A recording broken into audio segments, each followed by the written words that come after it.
Deep in the woods where the wild things play, a band of heroes makes their way with two fierce barbarians, a two-wit of flair, a cleric, a bard, and a barrel beware. They're the bare minimum, adventurers true, with claws, spells, and chaos they'll barrel through. When the going gets tough and the fight's unfair, you can bet they'll call on a bear.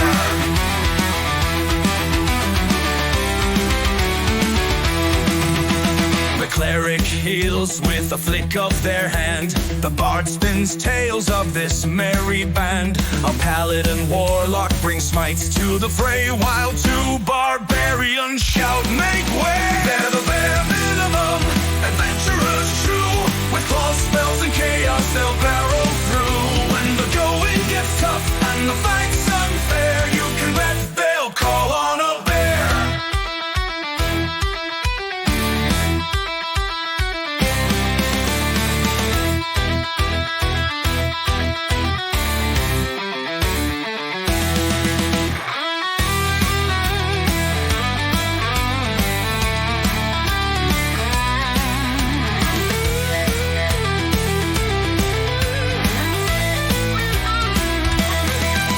From forest to dungeon, they're making a stand. With fur fists and magic, they're the wildest band. No challenge too mighty, no foe too grim. With their trusty bear, they always win. They're the bare minimum, adventurers true. With claws, spells, and chaos, they'll barrel through. When the going gets tough and the fight's unfair, you can bet they'll call on a bear.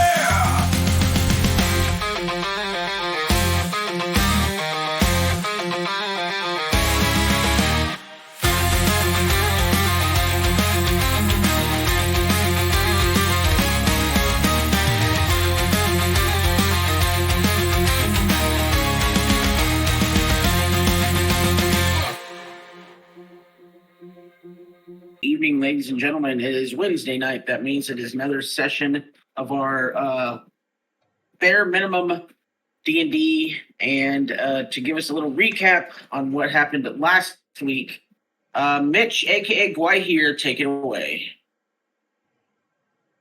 Last week on the bare minimum, the group received an urgent message from Zorus, the man from the mage school, and were told to come quickly.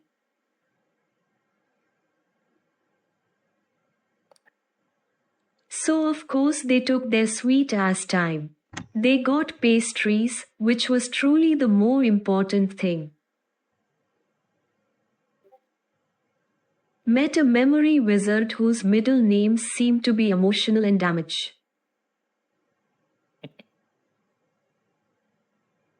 First the wizard talked to Helena, giving her back some brief memories of her husband. Who's dead. I don't know if you knew that. Then they talked to Okard, who got closure on some parental trauma. Kwai here is not at all jealous, no.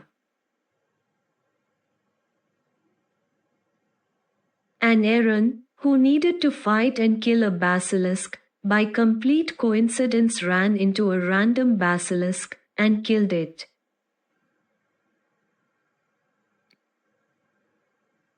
Unfortunately, the basilisk leaves behind a wife and two small children, because even the monsters get emotional damage. Now we are back in Oakenspire. This will go great. Technically, you're not quite back in Oakenspire. We're still trying. You guys are Shush. right here.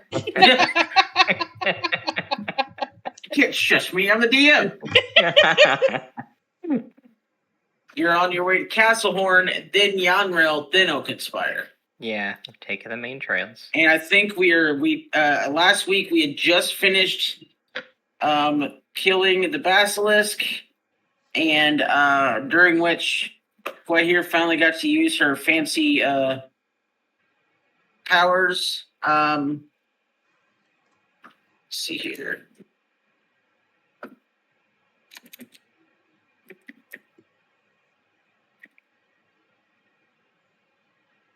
And then you all leveled up to level 9. And we're going to continue on with next week's travel. So let's see here.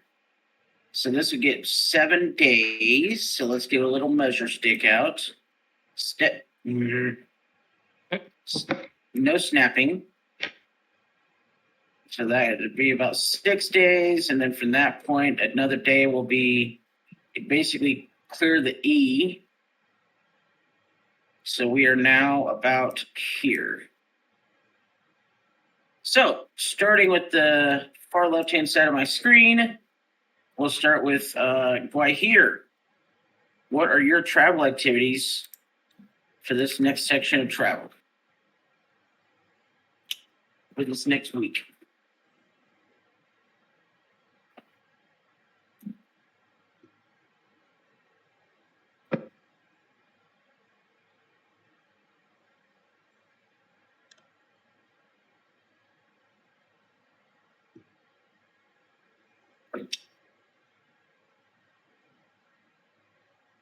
Would it be possible to learn blacksmithing?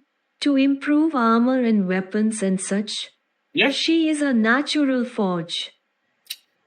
So I believe that is Smith tools. Let me look up something. I have proficiency in those because I learned that from somebody else in here. Nice. So yeah, you can do Smith tools. Proficiency with a set of Smith tools. So here.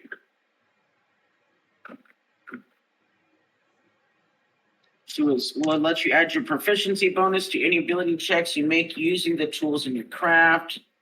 So yeah, 100%. Let me go back to look at, remind myself of the, okay, that's language tool proficiency advantage. So he's going to give you advantage.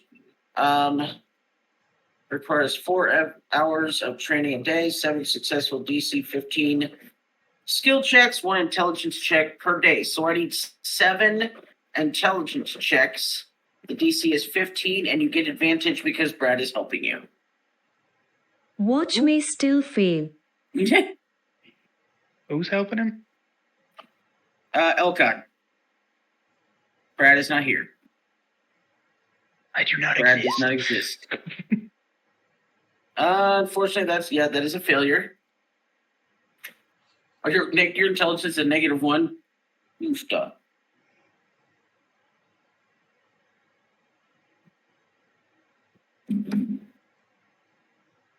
Look, she's enthusiastic, not smart. She's also very charismatic, so there's that.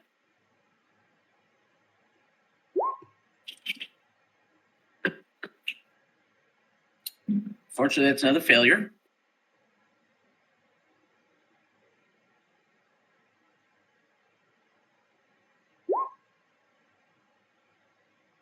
Hooray! You got a success. Just need 6 more.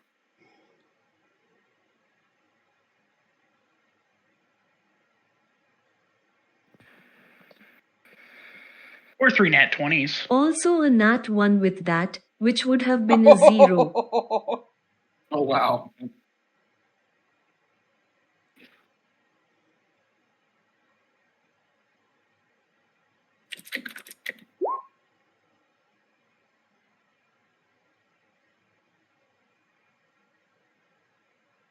Double 14. Oopsie.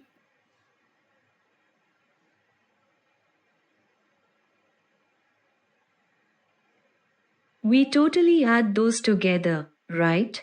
Yeah.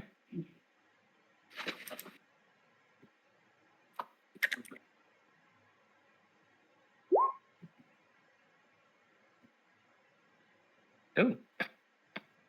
That's There's two. another success. You need 5 more.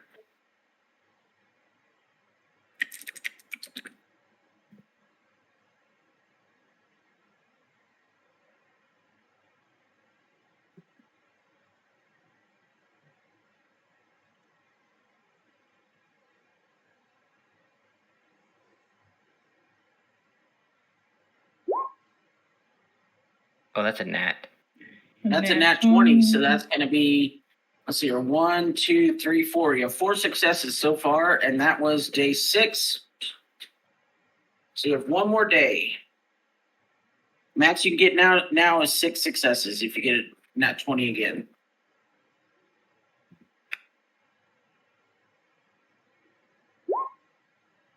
Hey! Hey, look at that! There you Look go. at that. Yep, so you have 6 successes. You're 1 short. Why didn't you say that first? Right? I did. Just saying. All right, I just want Mumbo. the magic. Mumbo number 5. I thought he left. 2. Mumbo, you're up next. Is the Travel activities. Wait, are we still able to do the magic? No, No. Wild Magic is not done. Is no longer done because Gefland is not here. He was the one doing the Wild Magic. Oh yeah. We had to give up our baby boy. I mean, I can do magic. It's just not going to be as impressive. Yeah. Definitely. I miss Plant Girl.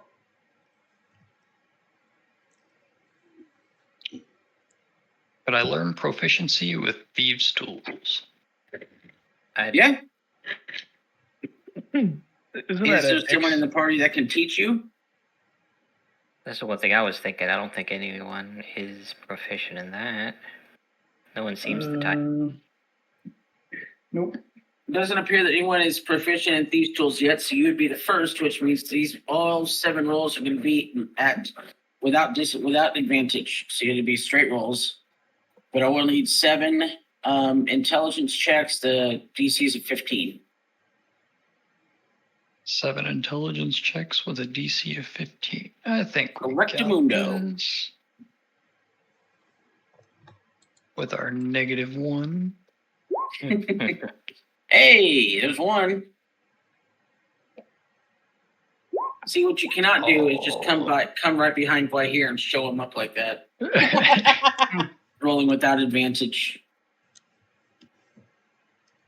3. Oh no.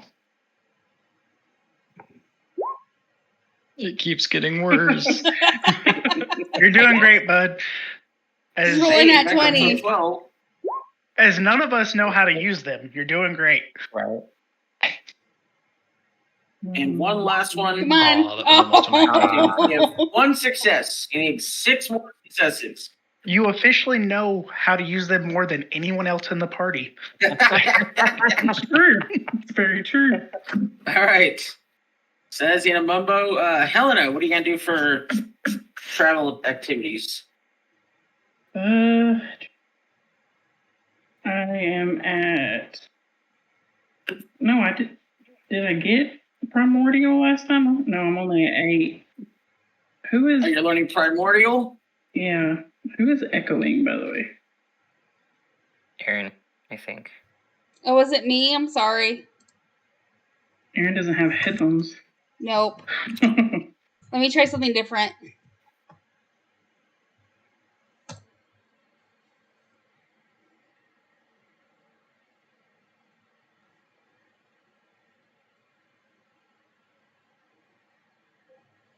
Is this better?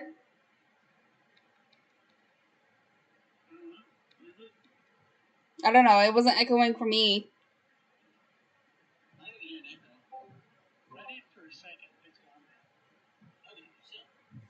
How many successes do you currently have? 8 out of 10. Okay, so you just need 2 more, and that's a language, which means that's the one that starts at 20 and works its way down. So you have to get, let's see here. The DC starts at 20, so I need, and I think someone was teaching you, if I remember correctly. Yep. What? Aaron's teaching me. Yeah, I'm teaching you. We got through the swears. All right, so we need 2 more successes. So I need with advantage intelligence checks. For Monday, the DC is 20. That's a failure. So we move on to Tuesday with the DC being 18. 20! And that was the last 2 successes that you needed. So you can now officially add a language of primordial to your character sheet. Barbarian's gonna know every language by the end of it. With her turn out of the way, Elcod, you're up next. All right. I am going to. There it is. Would it be woodcarver's tools that I would need to learn proficiency with? Correct. Okay, so I Does would like. anyone currently know woodcarver's tools? Is anyone currently proficient in those?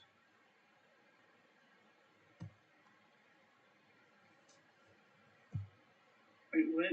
Wasn't paying attention. I don't think I do. Proficient with Wood woodcarving. carving, no. Oh, Aaron does? No, I don't think I do. Oh, okay. All right, Does Elcod, herbalism count? No. No, I have herbalism.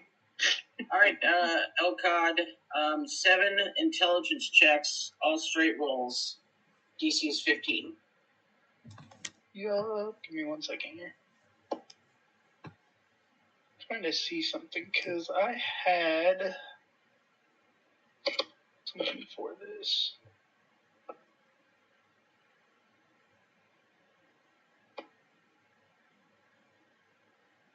Guidance? No, it was quick study. I was seeing what that did because I have keen mind. You said intelligence checks. Just lets me take the study as a bonus action, so I can learn something. Yep, 7 intelligence checks. Ooh, that did not go fast at all. That's a failure. You get a +4. That should be easy for you. This dice is still rolling on my screen. I just want y'all to know this. Just 9. Well, that's two numbers that go together right there. 9. Sorry.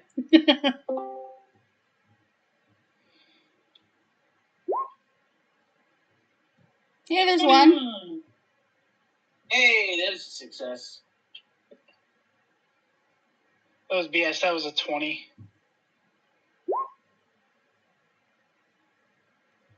Way to flip them around. 12.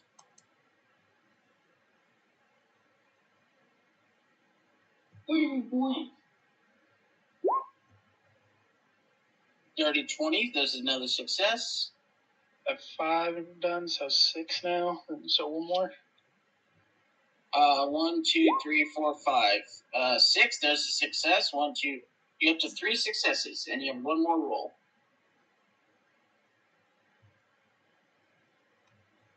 Is this dice rolling like super slow for y'all on Yes. Beyond? Okay. I mean, we can't tell when you're rolling. Hey, that's a success. All right, so you have 4 successes. You just need 3 more, and you will be proficient in woodcarver's tools. Next up is Ocard. Well, now we have an option of teacher.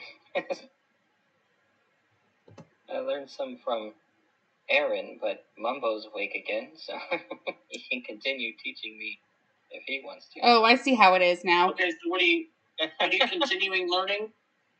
Yeah, I was at 5 of 7 in martial weapons. 5 to 7 of martial weapons, okay? Mm-hmm. So, once again, 7 intelligence checks with advantage because you have someone teaching you. So the way I pictured in my head is either Aaron or Mumbo or both are out there in a field with Oakheart and they're just swinging swords around and sparring and Aaron's not out Yeah, there. that's right. She I'll how lend him my trusty great axe. Aaron's not out there. She heard Oakard.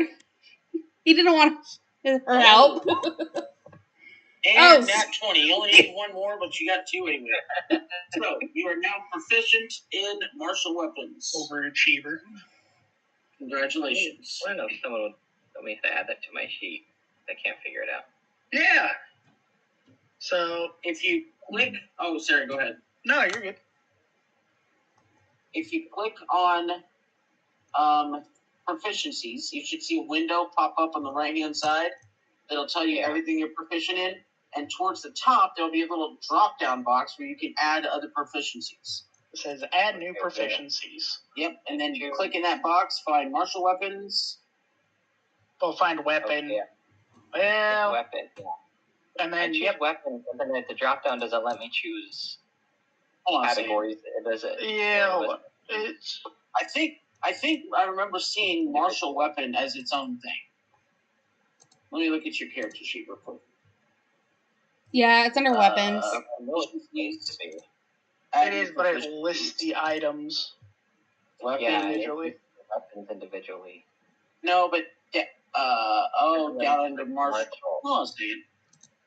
Yeah, it doesn't let me select martial. It only lets me select the weapons under it. Oh wait, pistol is under martial weapons.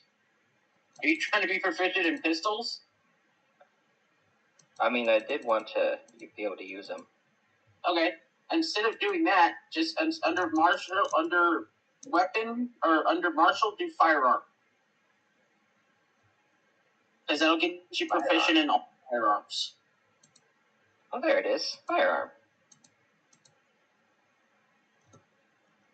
Wait. Oh, there it is. Yeah. Okay.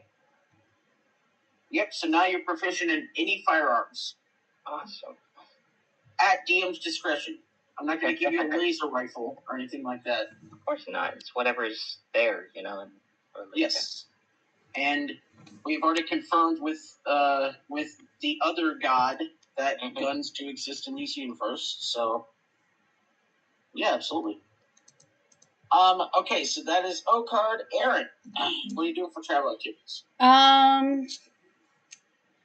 She is going to try to research. Hold on, I gotta go look it up. 1 second.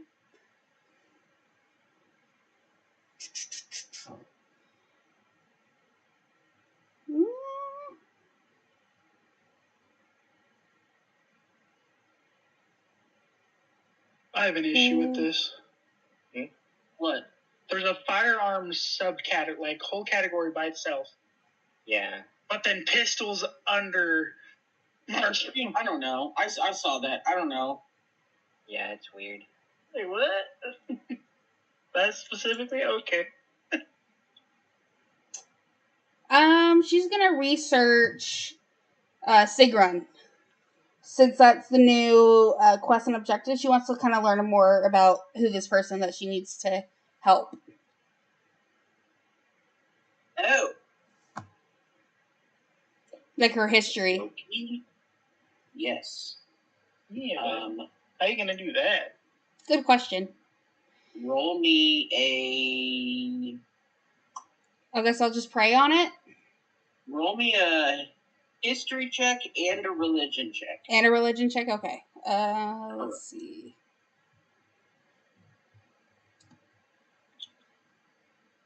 So, history, I got a 16. Nice. And then religion. I love how I have a -1 for my religion as a cleric. You're doing great. I got a 14. Okay, give me just a moment.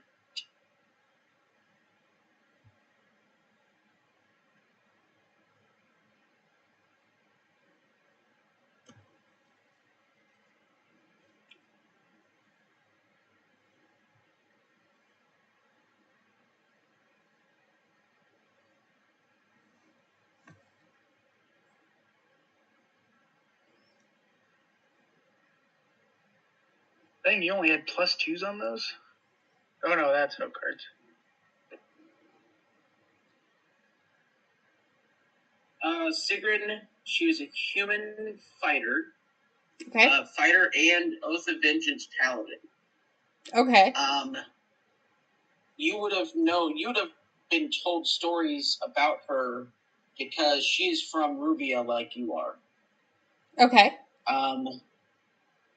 She was deceased, but her soul has not left her body yet. It's trapped on the mortal plane.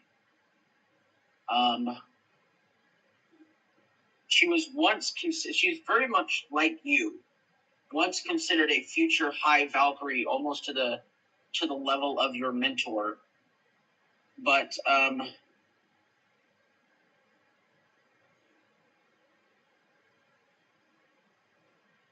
see here. You remember stories of a battle called the Siege of Kervar, where she refused Tyr's will. Okay. She let vengeance consume her after her entire warband was slaughtered due to a betrayal by allied nobles. She struck down not just the betrayers, but priests, innocents, even messengers. Her actions were so ruthless that the Sisters of the Sky stripped her of her honors, and Tyr turned his face from her. Her body was never recovered. The place where she died has since become the Weeping Grounds. It's cursed and haunted. And her final words were, "The gods asked for sacrifice, and I give them everything. Now they ask for obedience, and I give them fire."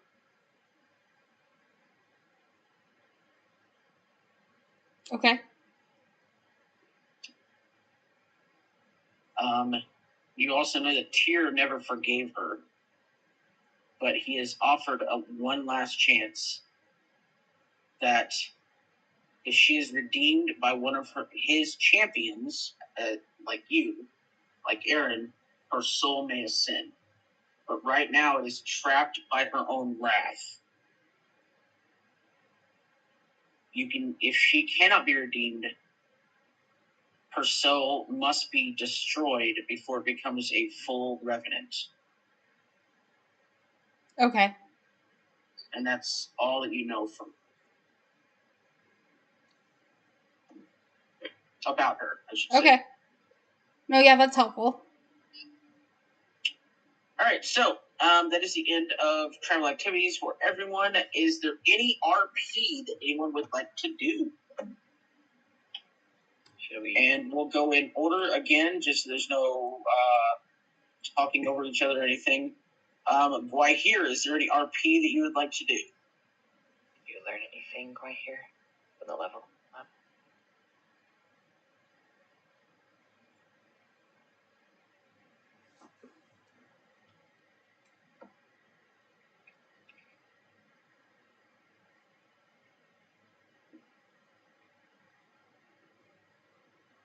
Absolutely nothing, so she will spend her time playing with her panda, Jakku.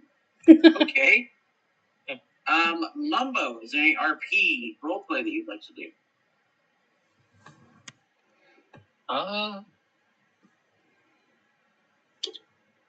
Well, I mean, other than the attempt with the thieves' tools and breaking a lot of the lockpicks, and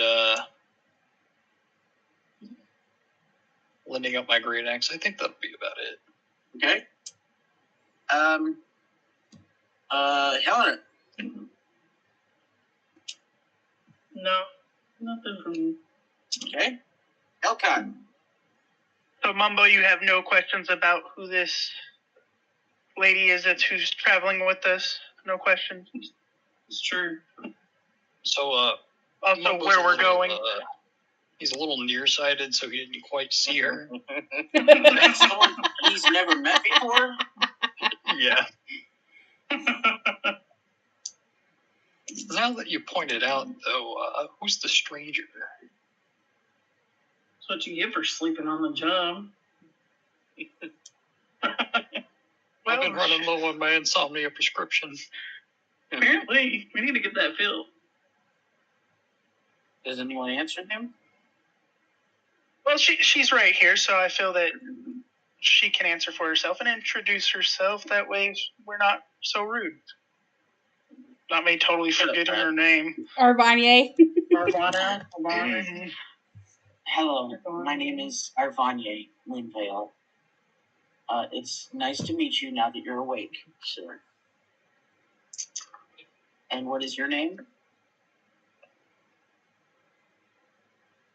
I'm Mumbo. Number 5. Mumbo. Mumbo Stonefist. Mumbo Stonefist. Really? Maybe don't look through his head. Oh no, you can read minds.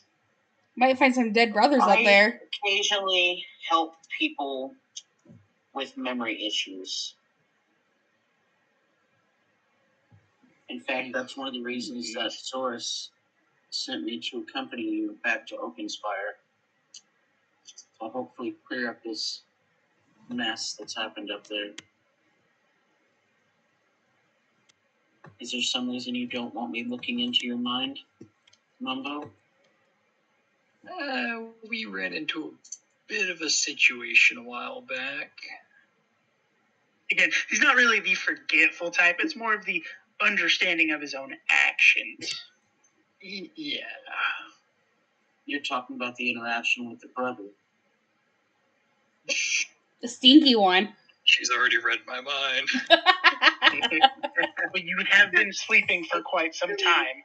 Oh, reading This of is an mind. invasion of privacy. I just sense things about people. It's something I've never been able to actually turn off. It just happens. Wasn't it Helena that says something about the stinky brother, though? Yes. We're all there for it. And she delved into Helena's mind, too, so that's probably where she would have. Well, That she was the definitely information. sensed it from him as he was sleeping. She saw it in Helena's mind. She saw a bit of it in Elgard's mind. So she It knows haunts me in my the situation dreams. and what's happening. Do you remember this, brother? Well, are we talking about the living one or the living dead? Either one. The living one we did run into an encounter with over in. I mean, before that, before he had accosted you, did you remember him or his brother? The brother, not so much. It's a bit murky. But him, I went into his village to try to help his brother out because he was looking for a doctor. And I may or may not have gotten some herbs mixed up and quote unquote helped him. There's no quote unquote. You did not help. Attempted to help. I don't even know if you can call it an attempt. It was to the best of his ability. There was an attempt. Okay? That's like saying, I tried to miss stabbing this person to the best of my ability. It does not, no. I tried to not throw a spear at someone's head to the best of my ability. I threw No, a actually- javelin and didn't want Actually, she to hurt did not him, okay? try not to. In the slightest. Okay, so, It was Hey, a at least the person javelin I and tried not to a help was spear. already dying. but you found out later. So when you left that village, he was alive. You thought that you had healed him. Correct. And you never went back to check on him later? Well, I figured my duties were done and I ventured off somewhere else. So is it possible that you've left other situations like this? There is a possibility. I mean, how does that make you feel? Well, some of the other patients didn't survived, so I feel they didn't come back. At least you hope so. Yeah. Seeing as I didn't quite know what the herbs I had did, there's a possibility. Man, I should get my intelligence up a little bit. And maybe learn how to use this herbalism kit. Hey, I do have proficiency in it. You Did you say can't do medicine. profanity? You can cure people with a medicine with an herbalism kit. Elcott, do you have any RP that you'd like to do? Did you just ask me again? Oh, I asked you before. Okay, never mind. Sorry. Elcott. Learning my new spells. Because of, what went down in the house, I decided to learn Identify.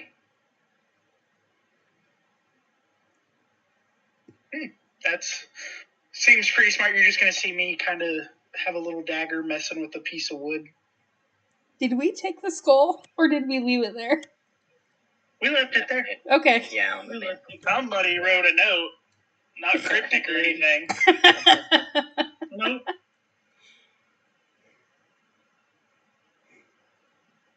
But it's a nice little decor item, you know. It was really nice looking. I don't know, did we run across something that I can use it on? And try it out? Do you have anything on you that's not been identified? No. Well, no, I don't have anything. I don't think I do either. Oh yeah, would anyone have that? Have an unidentified item there?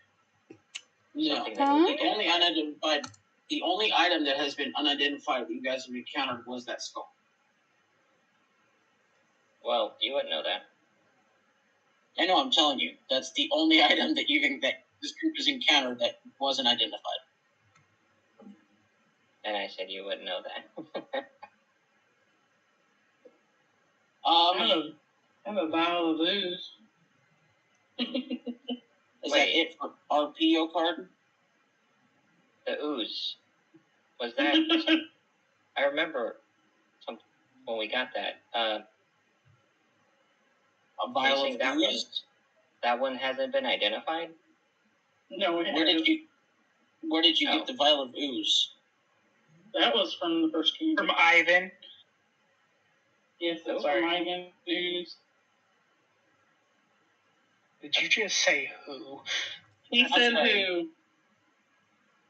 I know who Ivan Ooze is in real life. I'm talking about in this story. Yeah, we... The Where did we vial get of the ooze? ooze. The vial of ooze is from the first campaign. Oh. Because, we got, you guys got basilisk saliva. She's saying she had it from a prior campaign? Yes. From your campaign, Roach, that you're playing in. Yes. Yeah. I'm sorry, what? I'm sorry, what? He doesn't remember playing with the ooze. Okay. What are you talking about? He doesn't remember the ooze. I ooze. won't. And until you tell me, I still won't. Wow. I don't remember You know, the ooze. ooze. Okay.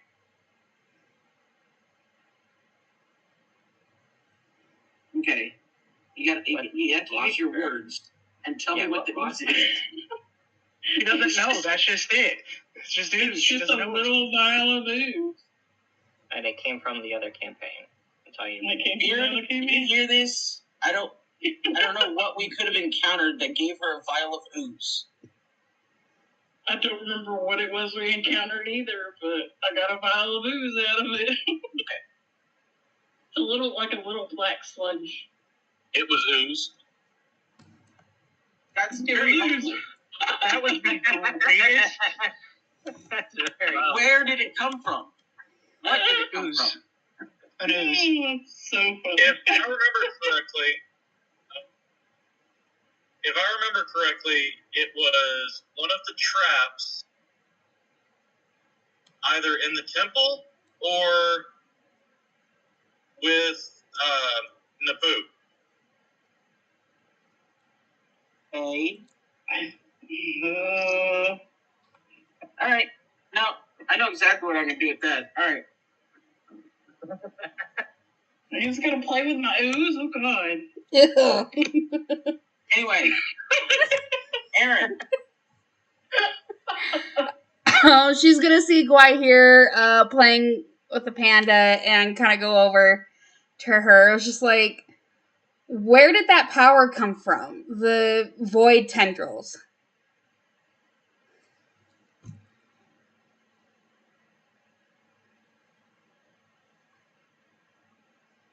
Did you just ask where void tendrils came from? Yes, I did. The void. But, like, where... How did you get them, Guai here? The power of friendship. Power of friendship. And this gun I found. What kind of gun is it? It's kind of a weird story, but my dead mother appeared to me in a dream and gave me this power. Your mother gave you this power? Are we all able to hear this? I'm guessing that we're just Like, camping around the that campfire. Yeah.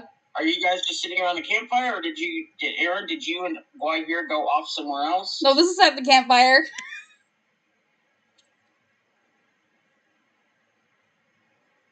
Okay, this is at the campfire. I'm gonna stop, trying to whittle very unsuccessfully and just look up. I'm gonna need a little bit more than that. What do you mean that your mom appeared to you in a dream and gave it to you? By the way, Kwai here is sitting on the panda at the campfire. As one does.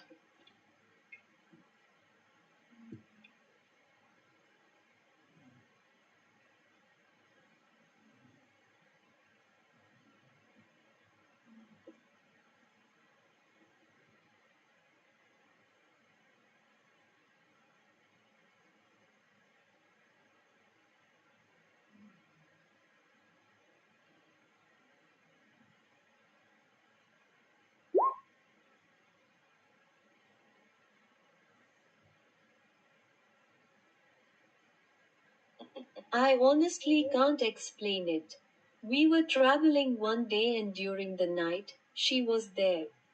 She told me she had a gift for me, and then I could do this.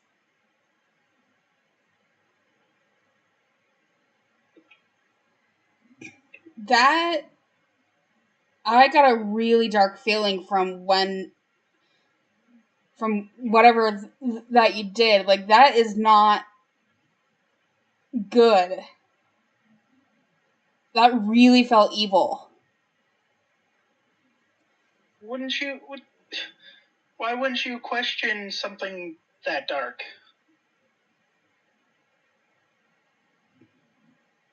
You're just gonna accept something that your mother in a dream told you? Clearly, you never knew my mother. That's fair, that's fair. That's 100% fair. Do you want to tell us about your mom?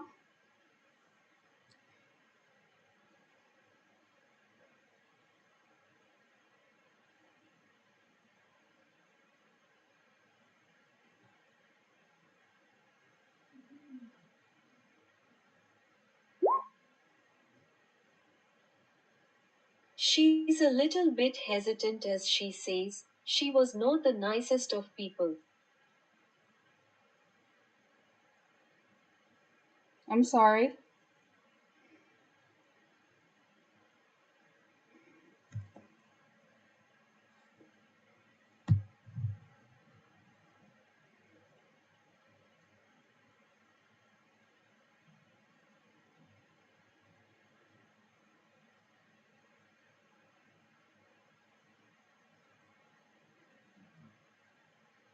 And then she adds, She was the kind of person heroes slay and for whom the term lair would be applicable.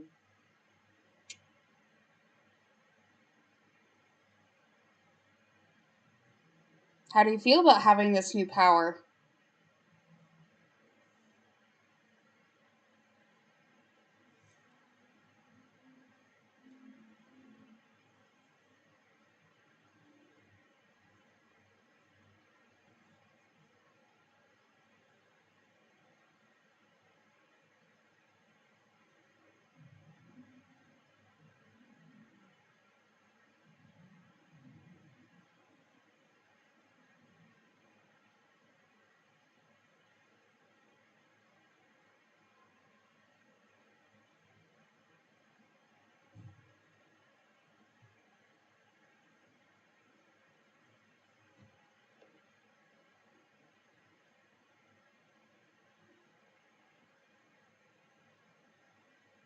Well, it feels a little weird.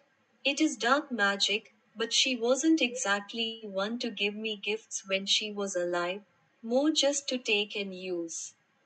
It feels like she's trying to help, in a way that she can. Maybe death has softened her.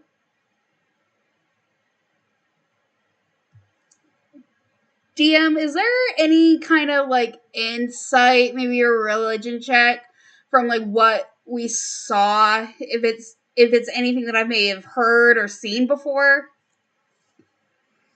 I'm not going to have you roll because none of you have ever seen anything like it. Okay. That's fair. Go ahead and give me a religion check, though. Alright. Anyone? Religion? Religion checks myself. I got an 8.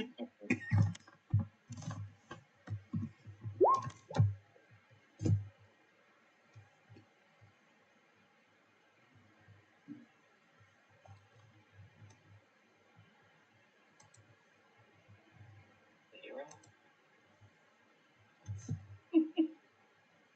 15. So, Helena, Oh wow, there goes White here. Right here, alcohol. Guahir. White here got the 19. Helena, you would recognize that it is definitely not celestial in nature, but it's not infernal either. It's more, I think they call it umbral, like void in nature. But that it is generally not necessarily evil, but more on the chaotic side. That kind of void stuff is more usually on the chaotic side, but it does have evil tendencies. It's not just like necessarily it's immediately evil.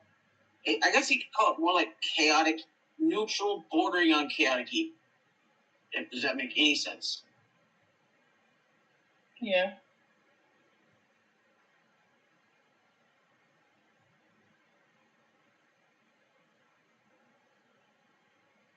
So you would explain this to the rest of the party.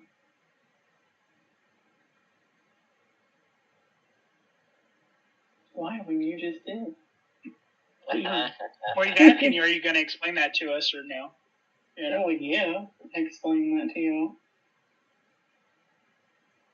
Why wouldn't I?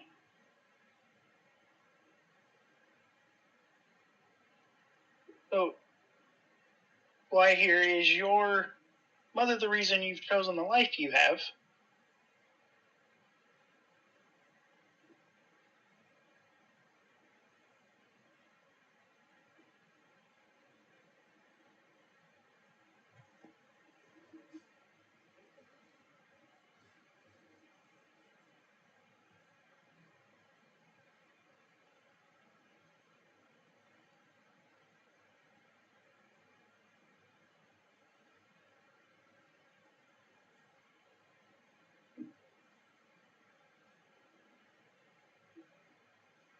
More or less. I ran away and drifted quite a bit.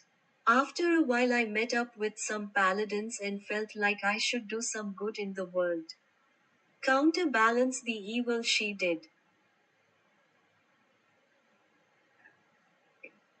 And you think this chaotic power would actually be her trying to help? Or trying to do something else? Because from what you've said, it doesn't seem like she would help. I mean, you said that yourself.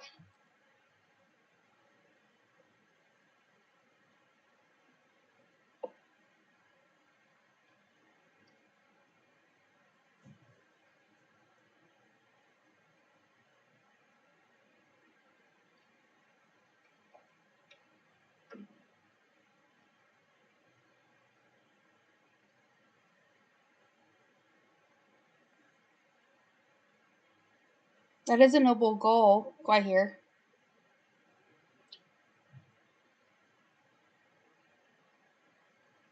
Maybe not, but maybe me running away changed her. Maybe she wants to mend bridges. Could have done that while alive, but I'll take it.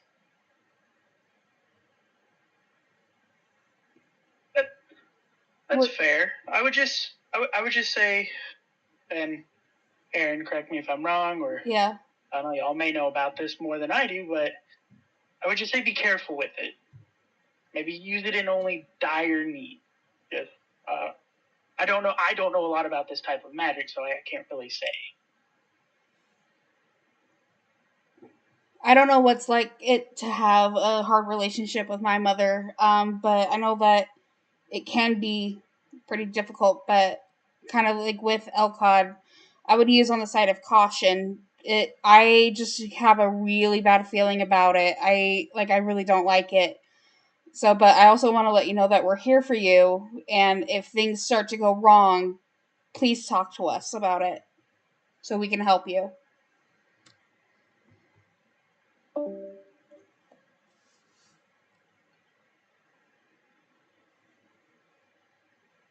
card says, hey, Helena, you got any more of those sweets?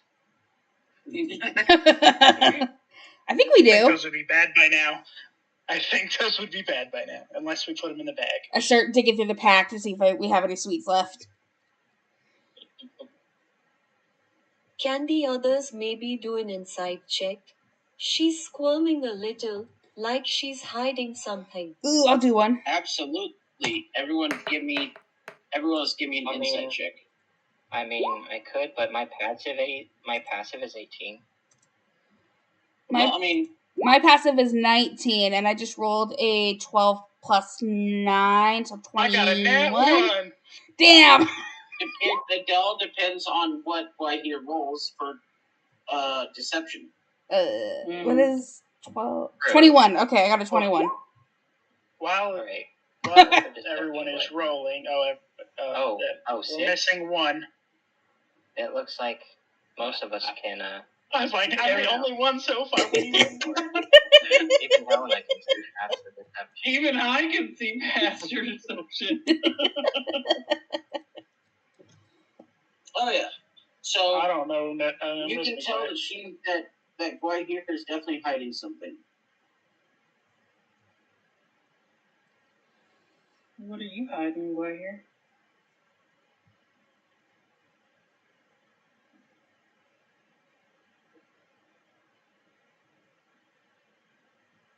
Hiding? Her hands are right there. What do you mean? Oh, she'd be hiding something. I threw a pastry at Elcod. Helena catches it before it hits the ground. And I was so gonna try something. Well, hold on. First, let me see something. Give it an hour and a half for this dice roll. A 13 athletics check. Would I have caught it?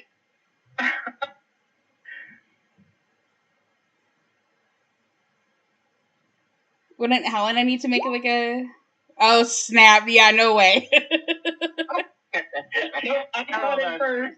Like, straight up was like, no. Just like smacked it out of your hand. Caught it. He has a negative 1. He has a negative 1 where I have a plus 8. I have a +1. I rolled an 18. She just smacks it out of your hand and catches it. Just smack. And I catch it in my mouth. Now. Why here's gonna One say here's hiding, yeah. Yeah. But Everyone would just be like, almost everyone can see past. look at Aaron like, why'd you throw the damn page? Well, because Okada wasn't paying attention. Oh. Insight flow. He rolled a nat 1. Well, yeah. He's not paying attention. Listen, I'm paying attention. I'm just not insightful. Not right now, you're not. Did Guahir ever answer Helena? No. No.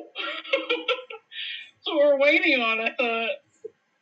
Typing out a long response match. Yeah, that's what I was waiting for. Oh. Oh yeah, you said he did want to interrupt.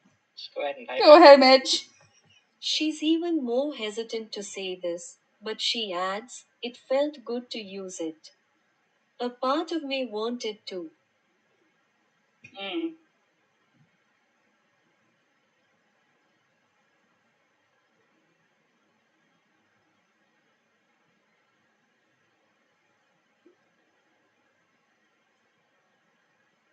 That shut things up quick. I didn't want to go ahead, but I can go ahead here. Go ahead. If everybody's okay with that. Yes. Mm-hmm.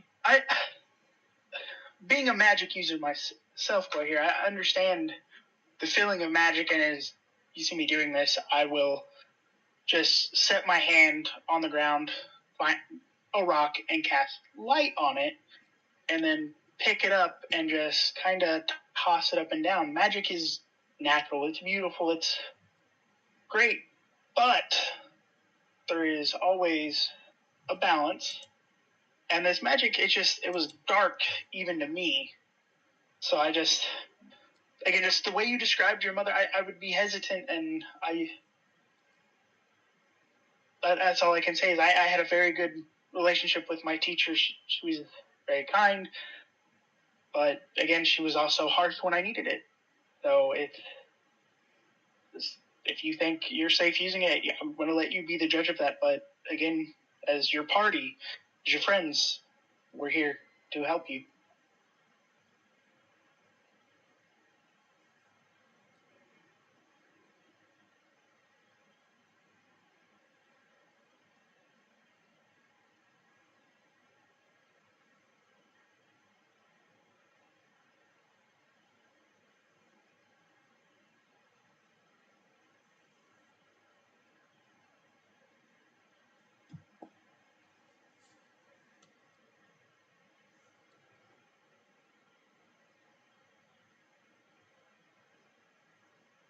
She'll think over what the others have said and will say, I'll try to use it only when I have no other choice.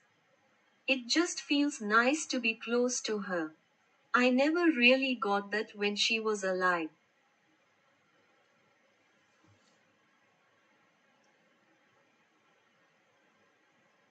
I think Aaron will just go in for a hug if Guahir's open to it.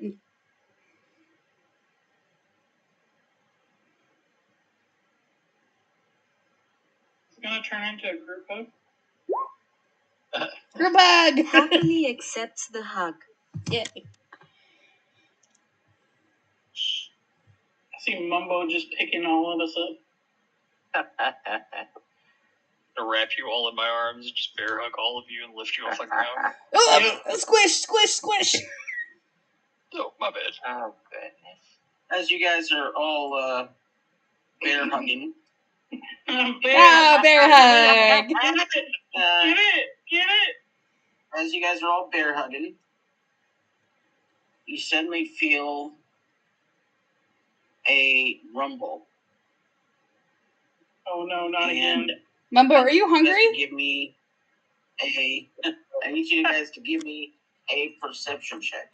I mean, he's been out for over 2 weeks. What do you expect? I have a passive of 19. Oh my god! Outrageous. Oh, no. Perception.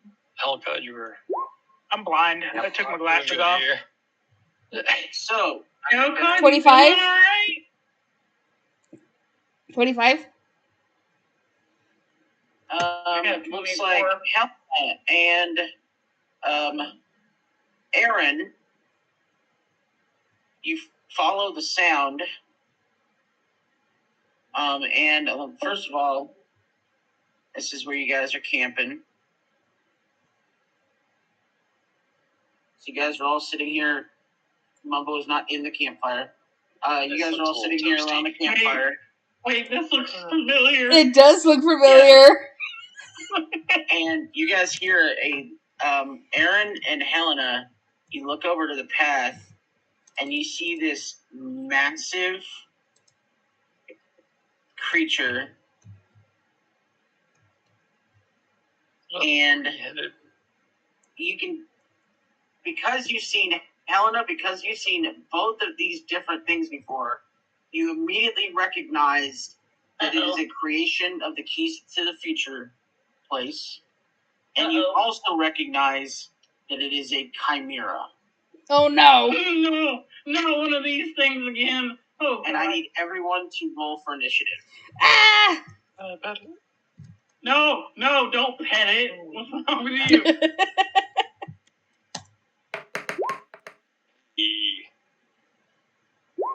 Nat 20, yeah. Same. I got Why a did I win 16. Hey, Nat 20.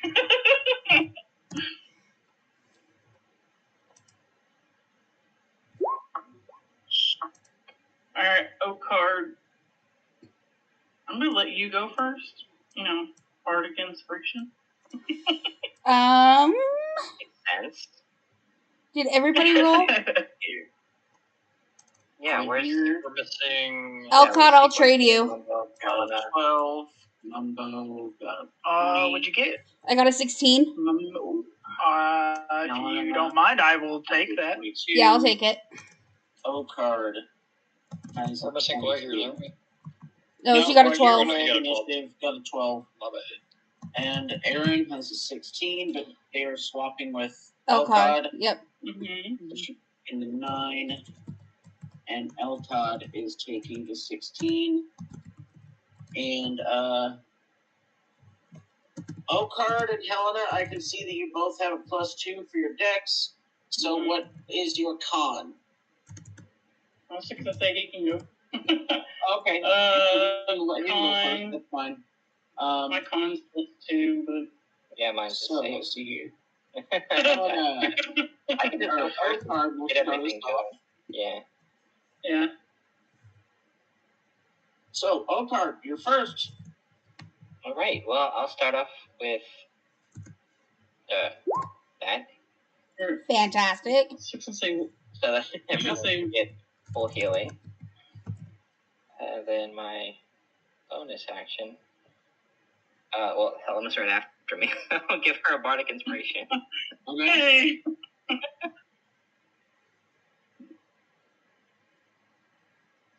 D-A.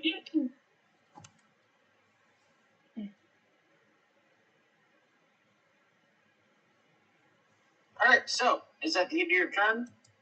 Yep. All right, Helena, you're up. Alright. Come run up and smack it.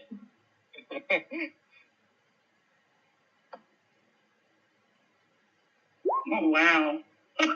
Or not. Unfortunately, that will not hit. Like I said, or not. That will. Jeez. You know what I didn't do? So, But it's okay. you'll notice that when you hit, yeah, you didn't rage. Do you want to? I will go ahead and let you retcon a rage if you would like to. Yes, please. Okay, so you will notice that when it hits, it doesn't do as much damage as you thought. So instead of crit damage, it applies regular damage.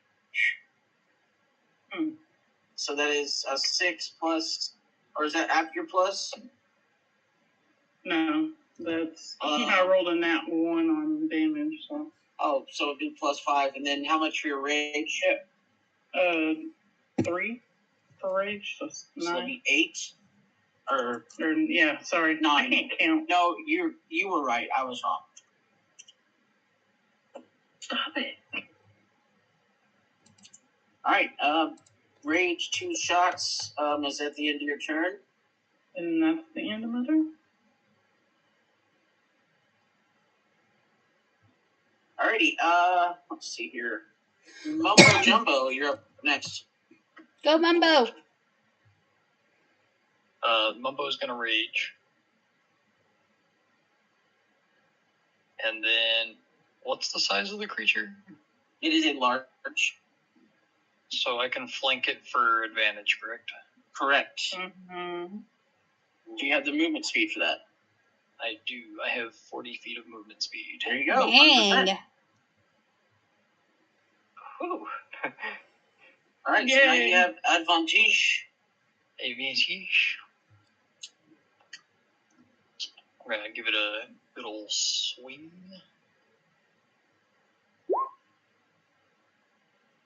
Oh. And are you using you're using a +1 great axe, so you'll have it'll do some damage, but again it won't do crit damage. So just roll your With normal my damage. Heaven Weapon Mastery, whenever I hit a creature with a weapon that has the heavy property as part of the attack action on your turn, you can cause the weapon to deal an extra 4 damage to the target. There you go. So go ahead and roll your damage, and then add +4 for that, and then I already got the +2. So yeah, already in there. 13. And I also have this. 6.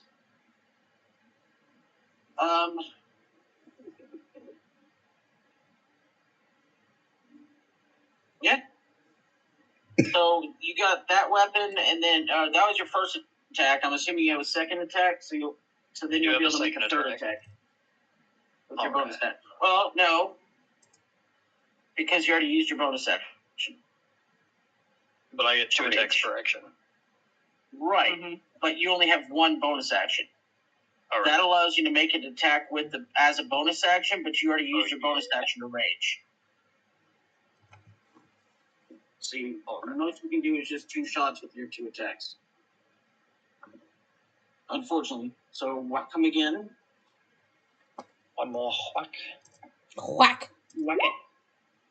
Whack it good. That'll barely hit. His AC is 19. Mm-hmm.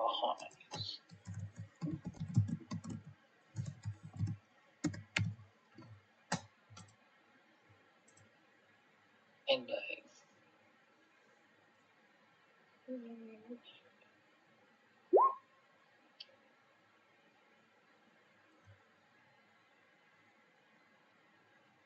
for 16 damage. Nice. Plus the 4 for the... It looks like it already... Oh, wait. No, it didn't. So +4 for... It added it on the first one, but not the second one. That's weird.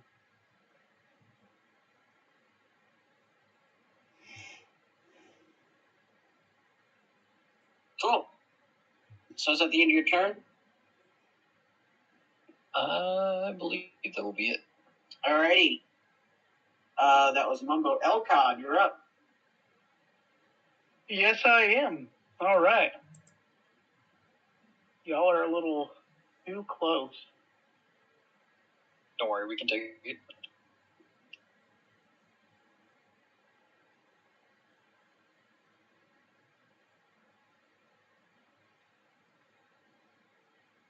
Don't think y'all would survive it.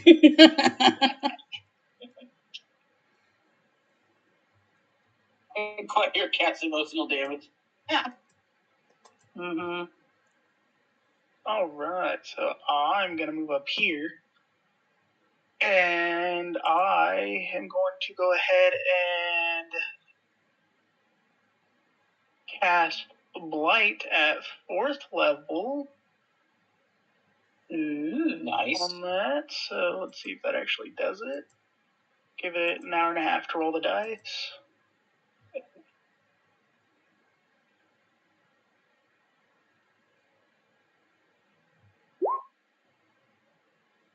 So Necrotic damage. Uh-huh. Oh, yeah, it's a con save. Yes, sir. Let's see here. It rolled a 16 and it has a plus. Electric con has a DC plus 16. 5. So it Takes will take half damage. that damage. Mm-hmm. And you'll notice that it does no damage. Actually, it'll take that 12 damage. It actually heals. Oh no. Don't tempt God. That is the end of your turn, I'm guessing, possibly. Or do you have anything else? You know what? Let me see what bonus actions I have. That's a good one. You know what? Let me.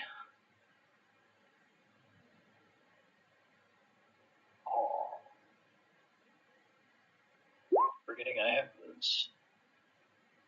Let me cast Shillelagh on my staff. So I have that ready to go. As my bonus action, and that will end for me, and then it's my bear. Okay. And it has 40 feet of movement, which is more than enough to get here, actually. And it is going to do its multi-attack, which is a d20 plus a 5.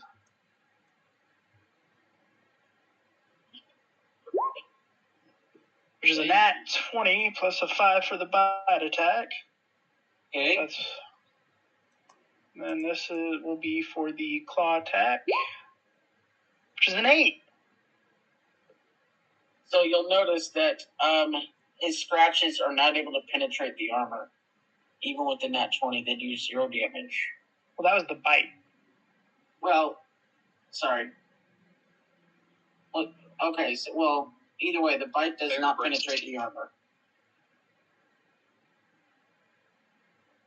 It has, based upon fighting enemies like this in the past, you know that it has, oh no, sorry, it's resistance, not immunity. So yeah. The piercing damage? Yeah. It has resistance to piercing damage from non-magical attacks, and that bear's attacks are not magical. So go ahead and roll the damage for the, but still don't do the crit. It still doesn't take crits unless there's something extra that you don't know about. The 1d8 plus 4, so that'd be 12 total. Got it. And then the claw missed. Claw missed, yeah, big time. Okay. That'll be it. All right. Guayir, you are up.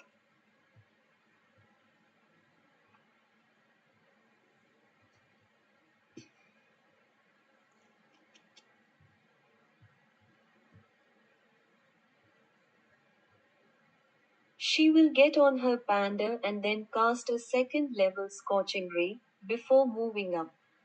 She's Okay. learning not to cast range spells up close. Yay for her.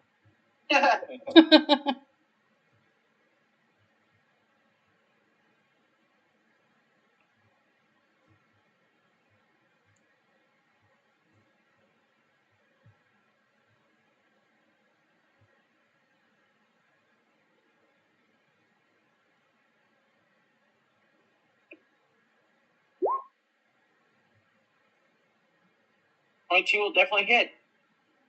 And isn't Scorching Ray like 3 different rays? Yeah. Depending on the level? Yeah. So go ahead and roll all of them before you roll damage. Well, all the attacks anyway.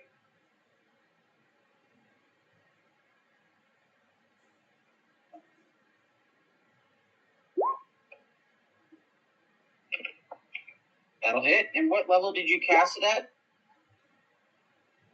That one will miss. Second. Second level, okay, so I don't think you get a... No, you get the extra additional ray for each slot above second. Okay, so you won't get the extra ray. So the first 2 will hit. Go ahead and roll damage for the first 2.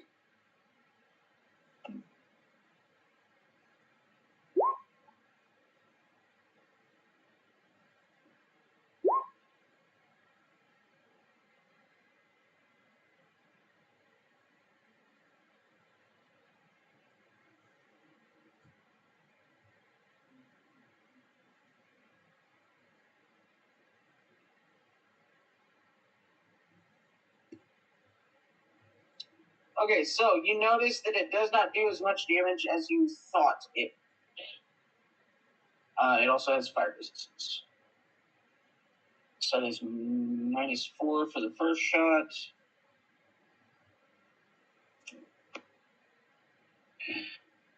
And then -5 for the second shot.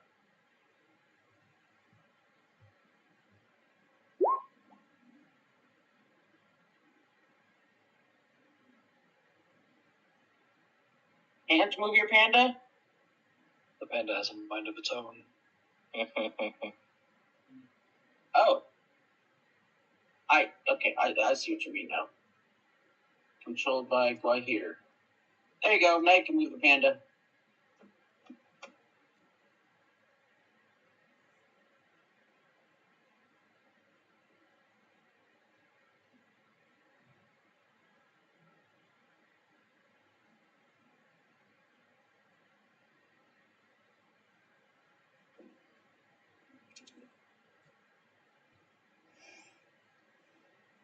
That's it for Kwai here. Jakku will otherworldly slam.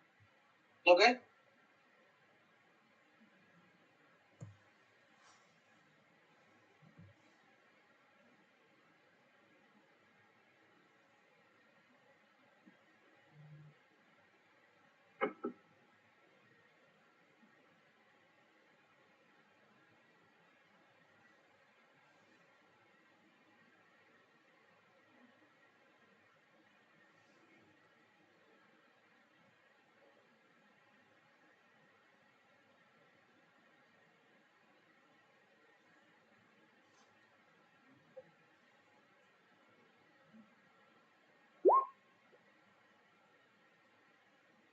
Well, unfortunately, that will miss. I don't care. I don't think your bear has a +17 to attack. And if it does, we need to have a conversation, because no. Jakku will nom on it playfully. Okay. Is that the end of yours and Jakku's turns? That's it for me. Aaron. All right.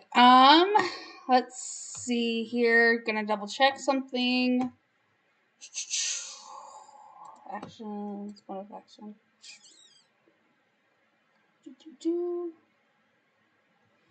All right.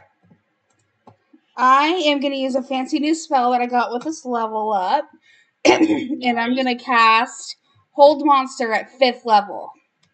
All right. You need to make a Wisdom 18 saving throw.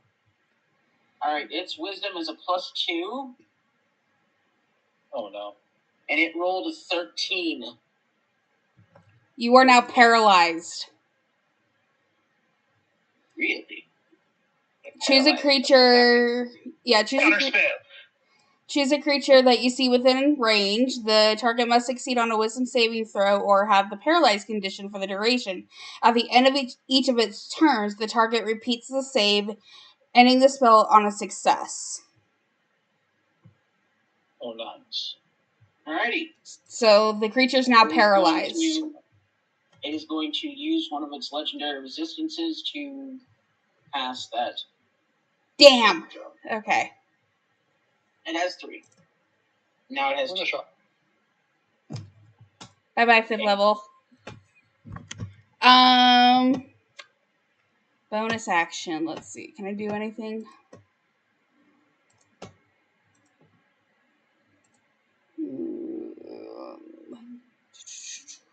Bonus action. Don't forget, crying is a free action. Roach, I'll make you the I'm call sorry. on this. As a bonus action, I can expend a channel divinity to cast like Shield of Faith or Spiritual Weapon. The spell isn't concentration and lasts for a minute.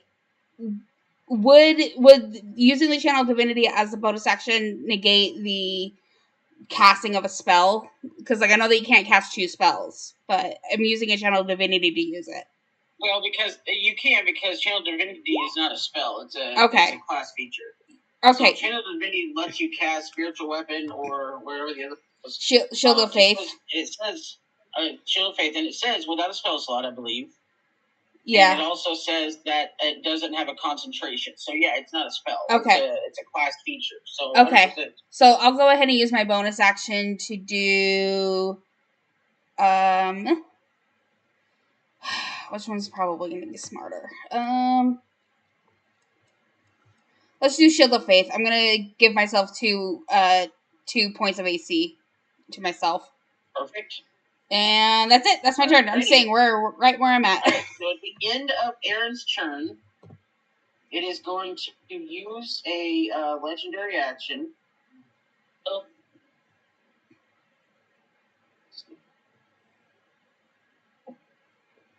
I don't like where this is going. And it's going to let's see here.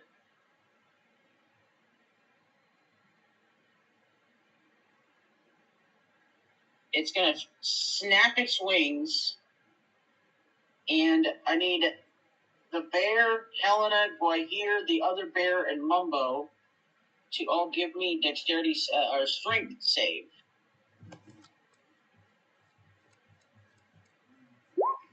Oh my god, the bear got a 7.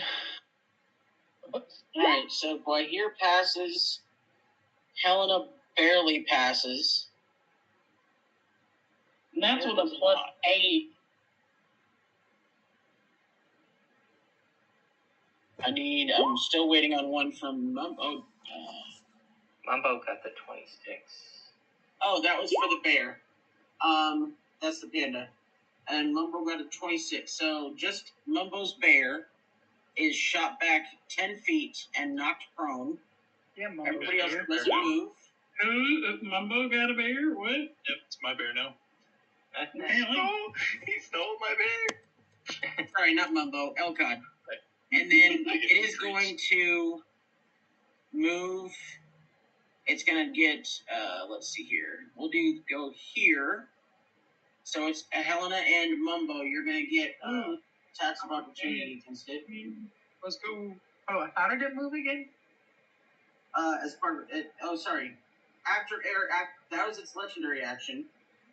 After Aaron is its turn. So now it's moving as part of its turn. But doesn't it have hold on it? No, it used legendary resistance to pass that. I missed that, I'm not gonna lie. 19 will hit, Helena. I lost my 5th level spell slot. That's okay. So 11 damage. 11, okay. And Mumbo, that'll hit. Roll me damage. 13. Actually, Oh, wait, no, I'm using the amulet, right? Yeah. So Alright. Oh, 17. if I hit a creature with my battle axe, I can force it to make a con saving throw. If it fails, the creature will be knocked prone. Okay. It rolled a 13 and has a +5 to con, so it'll be an 18. Yeah, it passes. Dang. Alright.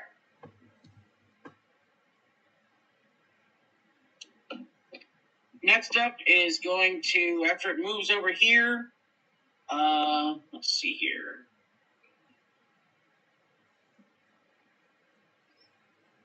Oh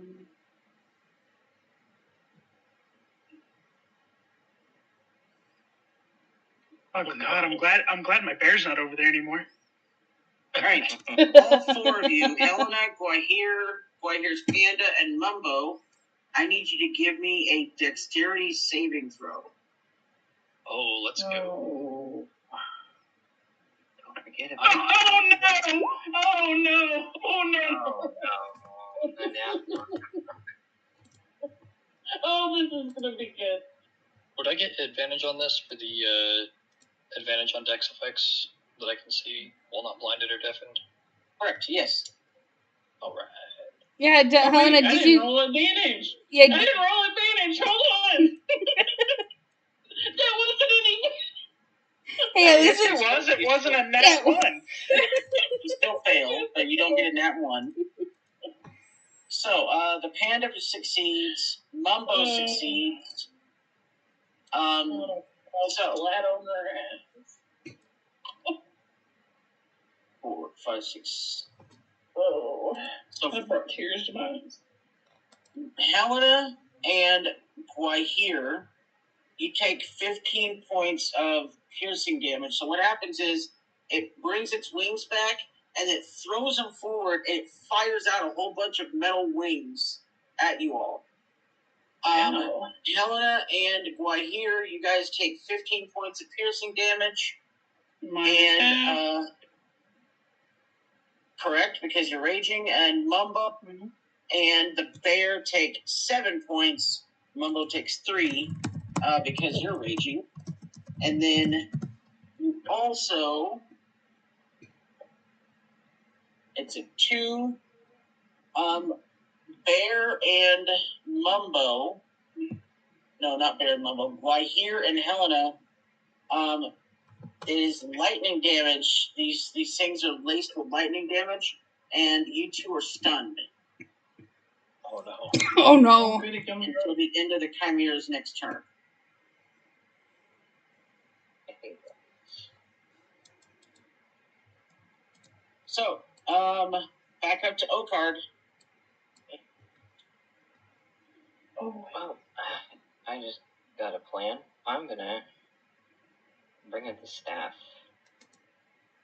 and use, or attempt to use, command on it with the charge of the staff.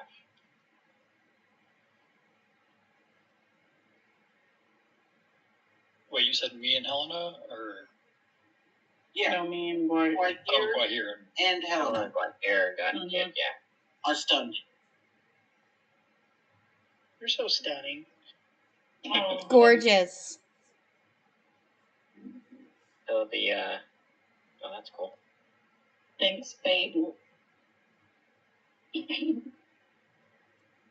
the, thing gonna resist my Oh, command? wisdom or- save. Yeah. Yeah, it failed, so it's going to use a second resistance to pass. Alright. And actions. Bonus action.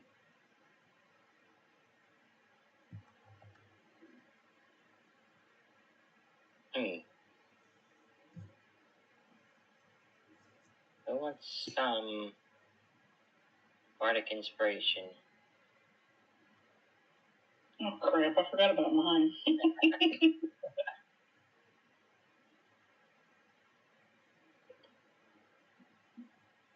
Get the memo number Who 5. would best Closer, benefit I from? think. Yeah. See 2 people closer to it right now that could use it.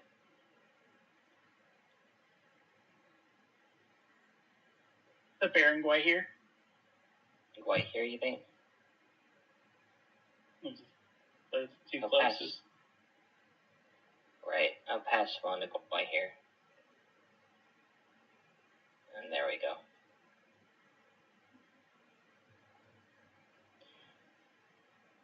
Keeping my backside toasty. Yeah.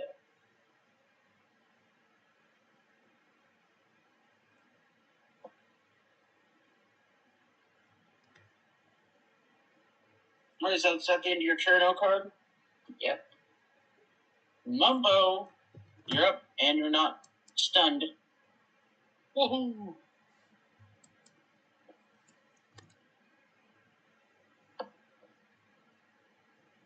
We're gonna we'll sneak around it here. and get that advantage. Okay. Gonna go and touch the butt. Touch the butt. I touched the butt. Hey, touch the That butt. hits. Y'all keep blocking so many of my attacks. Time for a nice full love tap.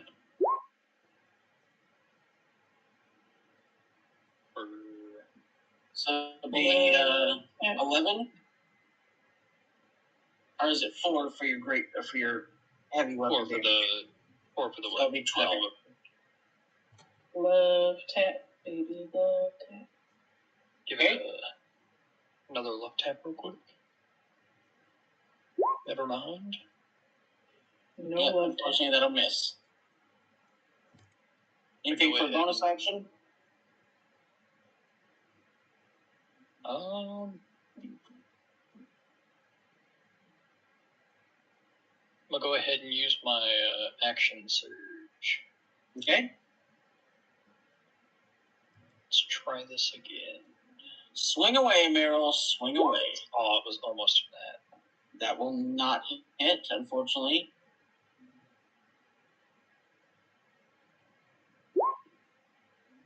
That will definitely hit.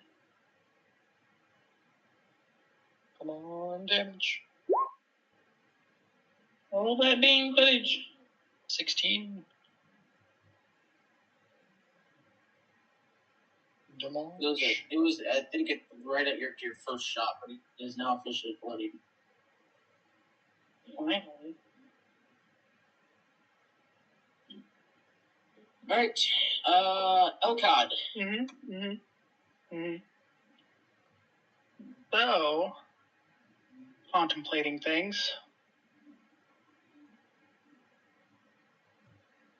And I'm thinking this is the one I'm going to cast. Yes, I will use my 5th level spell slot. And I'm going to click this, don't know what it's going to actually do, so just ignore that for a second. I wanted to see if it actually do the right thing. It did not. So, I will display this for everybody to see.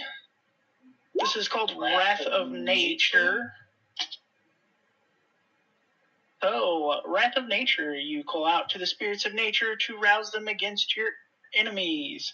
Choose a point you can see within range. The spirits cause trees, rocks, and grasses in a 60-foot cube centered on that point to become animated until spell ends. Grasses and undergrowth in the area of the ground in the cube that is covered by grass or undergrowth is difficult terrain for my enemies.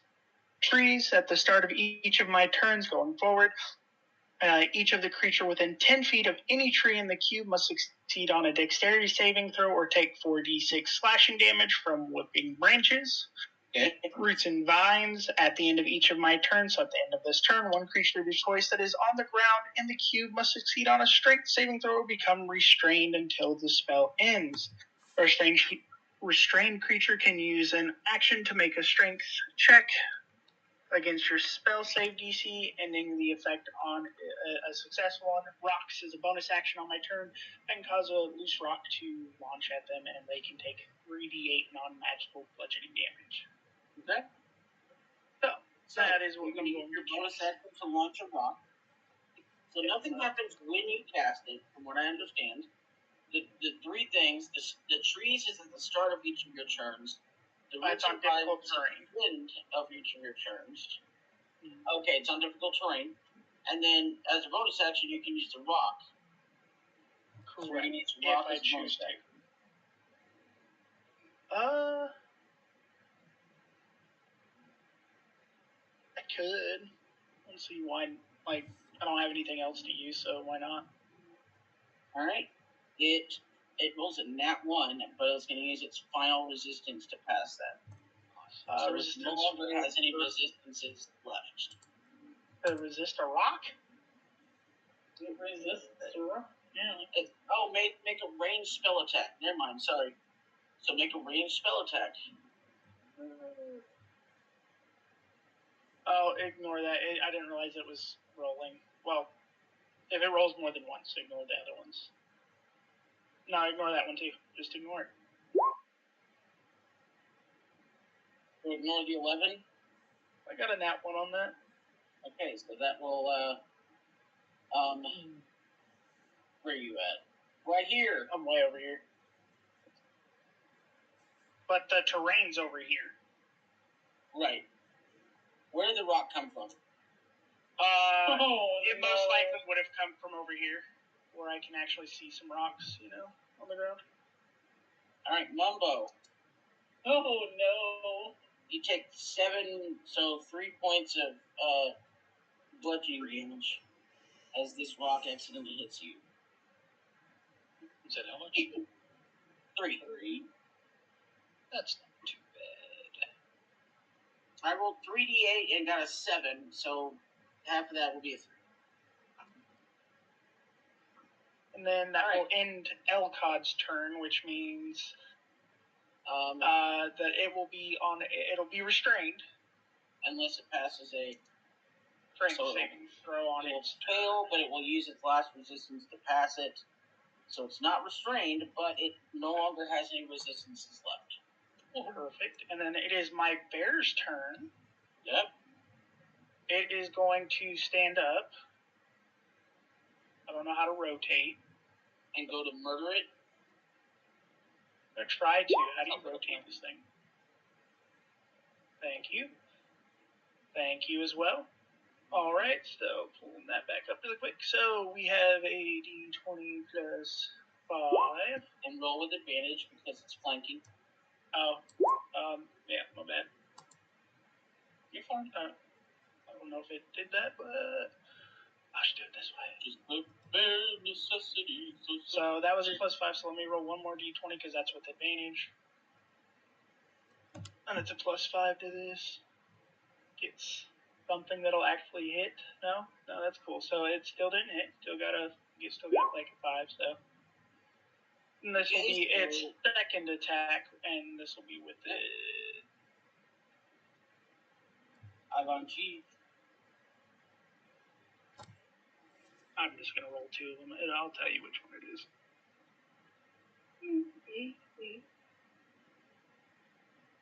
18 and a 2. So 18 plus 5. Plus 5. 18. Yeah. With a bite? That would be the claws, so that'll be 2d6 plus 4. And just a reminder, it has a resistance to that kind of damage without. Claws is slashing. So 7 plus 4 is 11. So it'll be 5 take 5 damage. So it's resistance to slashing, any non-magical damage, right? Yeah, well, no, it's just bludgeoning, piercing, slashing, non-magical. Non-magical of bludgeoning, piercing, or slashing. So yes, then. Yes. All damage of none. Got it. Alright, is that the end of your turn? Yeah, that'd be the end. Walk out.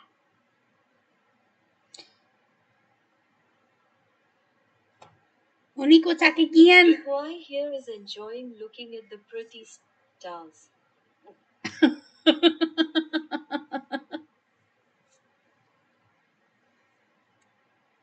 Alright, because you're stunned, huh?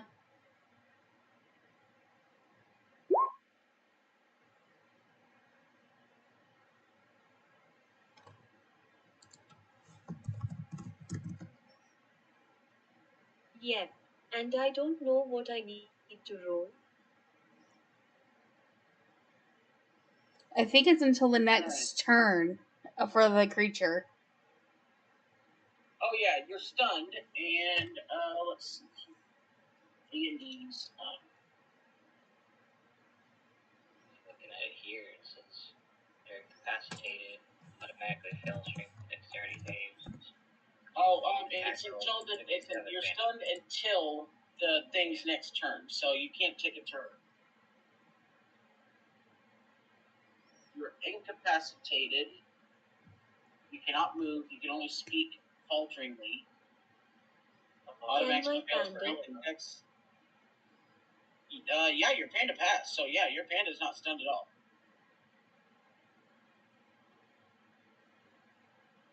Just gonna quickly run up to Elkod real quick.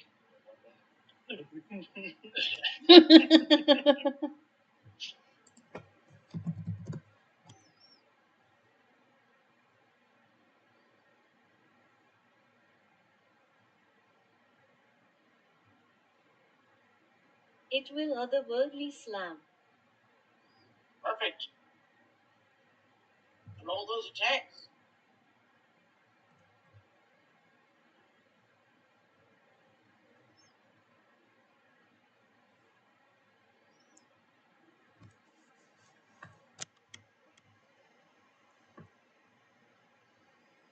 It's either +3 or 7. I can never remember. Either way, it's going to miss. Yep. Because it's a 19. So even if you had +7, that'd be 18. That would not hit.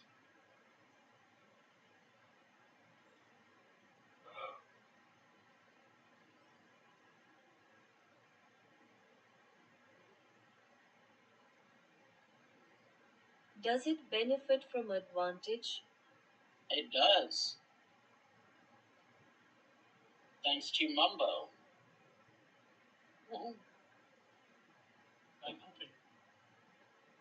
Way to go, Mumbo.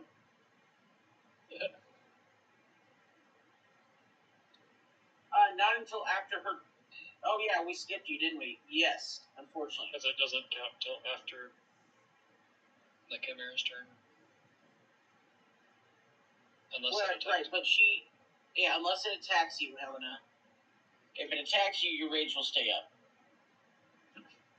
I'll throw a rock at her so she takes damage. Do it. Like, do. Use your action surge. Unfortunately, that will also miss. I can't do nothing. That's it from us. Have fun, everyone. Don't worry, Elcod will carry the team again. Aaron, you're up. All right, Roach, I have a question for you. I think it was within the fight that we did back in Oakenspire, that I think we changed Radiant Soul to a bonus action rather than an action. Is that still true? Yes. Okay, so I will go ahead and do that as my bonus action, and Okay. I Can will. you post it in thing to remind me what it is? Yeah, it's basically I get my wings and. Oh, this is your ASMR feature. Yeah, my Right, ASMR feature. Yeah. And then I get to add a little bit of extra damage. Correct. So I'm gonna fly down right over here. Mocking him with your wings. Yep. All flared out, all gorgeous and beautiful. And then I am going to. Where did my? Oh, I'm not on the right spot right here. Throw a pastry at my head so I take I'm going to do Warhammer because I have it's a magical weapon because it is a +1. Yep. All right, so I'm gonna go ahead and swing. 22 hits. Yep. All right, and so that's gonna be 9 plus 9, so 18 from the ASMR feature. But I also have Divine Strike. So with another 6 points of damage, so that's 18 plus 6 of radiant damage. Okay. And then I use my bonus action for that, so I don't have I can't do my thing, and I use my movement. So yeah, that's my turn. Okay. And that's it. Not looking very good. All right.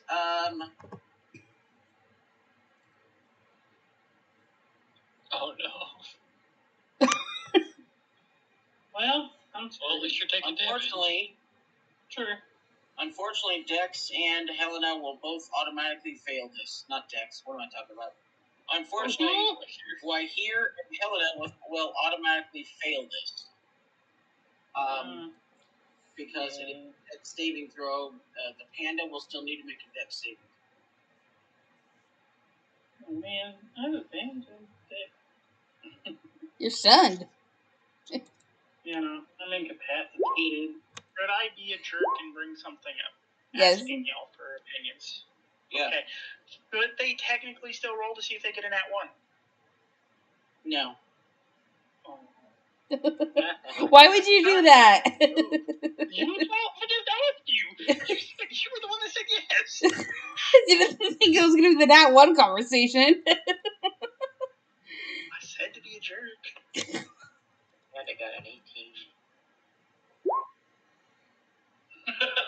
They're a roll. All right.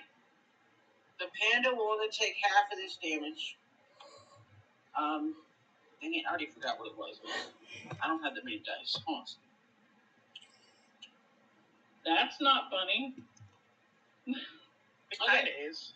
The panda takes 21 damage, and Guahir and Helena take 43 fire damage as the dragon head exhales a massive fire breath out.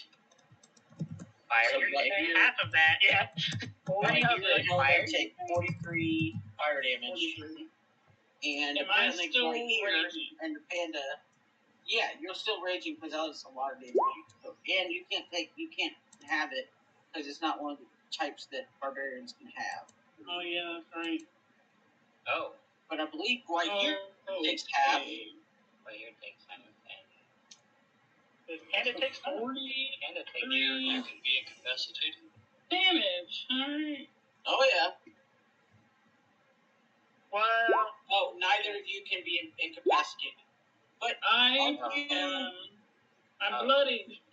Oh no. I'm bloodied. and Guahir's down. It looks like.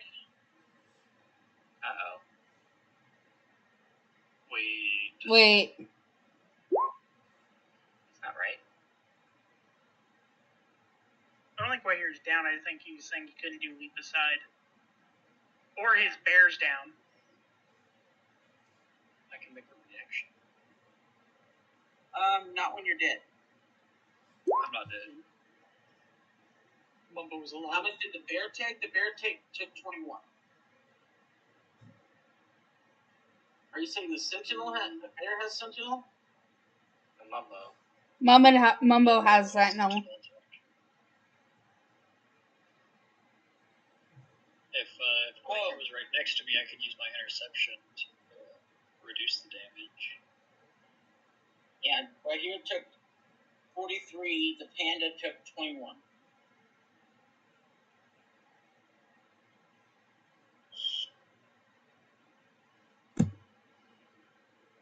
So is Guahir down? Well, Guahir would take half, remember. Why? Because he's fire. Oh, does he resist fire? Yeah, Yeah, Guahir was It's fire resistant. fire drake. Okay, yeah. Fire dragon. 21 then for both Guahir and the panda. And Helen, right? Because she's raging. No, well, she's raging, but her rage only does physical attacks, not Like piercing, magic bludgeoning, attacks. slashing. No, you're looking. Correct. You're on fire. Wait, Yeah, I'm don't we bloodied. have something that's only, or we're resistant to everything but psychic attacks? That was 2014 version of the Oh total yeah. barbarian, I think it was. Yeah. But in the Sad. 2024 version, they did away with that. Yep.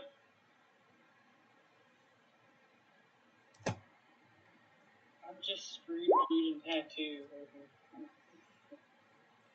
Bears. Okay, Bloody. Bear's not down. That is the end of its turn. Okard, you're up. Sweet. Okard, how far away is your beacon of hope? Well, from my understanding of it, though, the way it works is that if you're within range when I activate it, it's active on you throughout the... Like, you don't need to stay within range? Yeah, it doesn't say that. Isn't it like It says I 30 choose feet, any though? number of... It says I choose any numbers of creatures within range when I activate it. I choose any number of creatures within my range.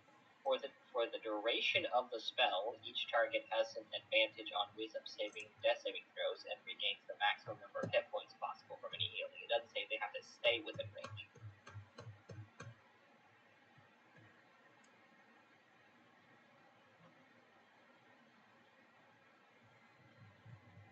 So when I cast it, you guys were within range. So like now it's active on all of you.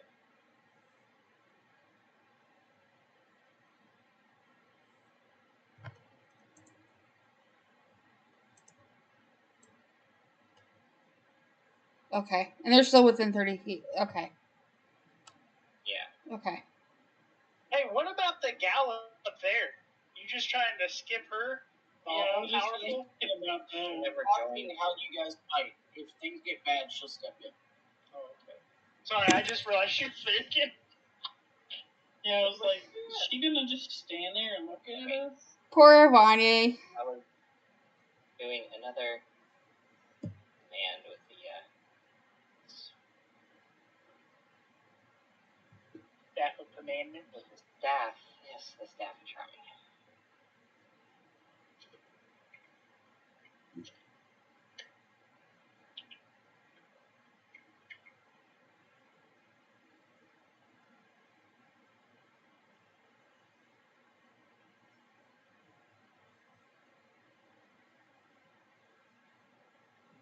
Needs to make a DC wisdom saving throw of DC 18.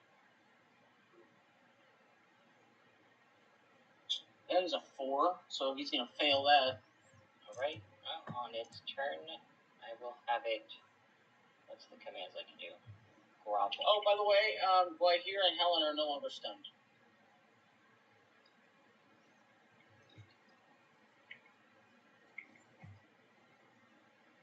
Yeah, on its turn, with command on its turn, I'll have it grovel. So it'll be prone and end its turn. Okay, Alright. we'll see if it gets there. Yeah. And bonus action can be another Bardic Inspiration, and I'll give it to this one, to Mumbo.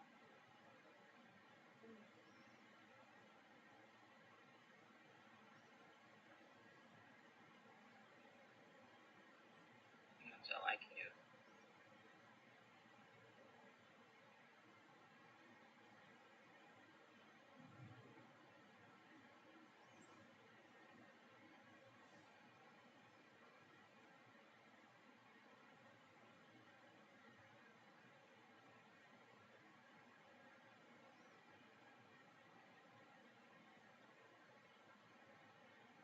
Alright.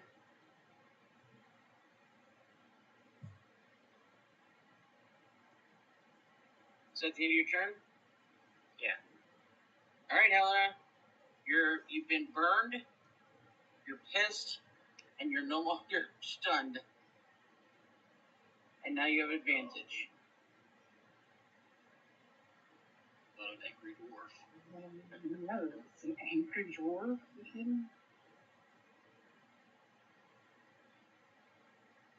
Why didn't I roll advantage on that? Let's try this again. That's better. Much better.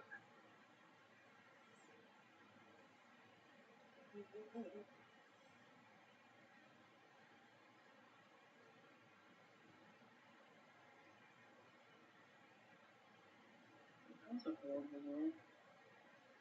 8 on 10 damage. 24, so that's 10 damage? Yep. It's not looking very well.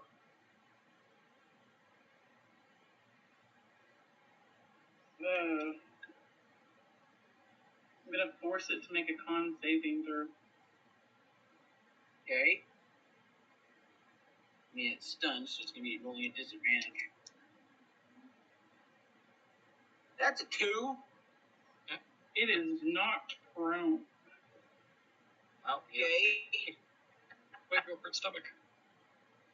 Go what? Go for the stomach, right?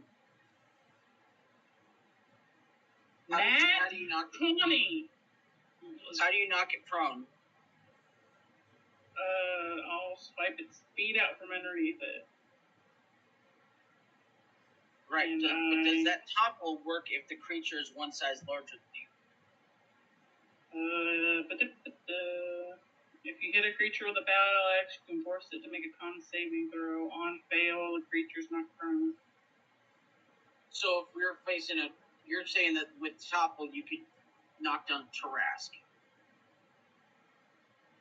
That's all it says. I don't know. Okay. You're the Once again, DM. Well, isn't a Tarask like gigantic or something like that? I think we're gonna say That would be there's up a to the limit DM. at one size larger because we'll use the same mechanics that we use for flank. So it works on a creature one time larger. So it'll work on this, but if you face anything that's huge or something like that, it's not gonna work. Gotcha. I mean, it also has wings. That sucks. Only 9 damage. Only 9 damage. How do you want to do this, Helena? Oh, I didn't even get to smack it with the tree. Just like Mumbo said, go straight for the belly. She takes her great axe and just slams it into this belly, and it hits right between its front legs, and then she drags it down, and as it's sparking and all the wires are popping out, and it drags it all the way down, and then she takes her great axe and chops each of its heads off. And we are out of combat. She's panting and mad and just. And then Helena, as soon as you look down at this creature that you just bisected of the stomach, you notice that it has the exact same logo that Frydek has.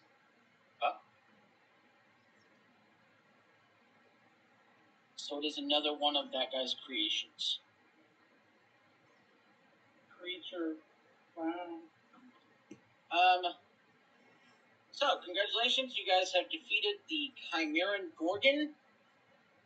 And I'm gonna start looting. Listen, I mean, Roach it knows was a why. little bit, so you don't find much. Okay. I know, but think about what I sent you and go to them.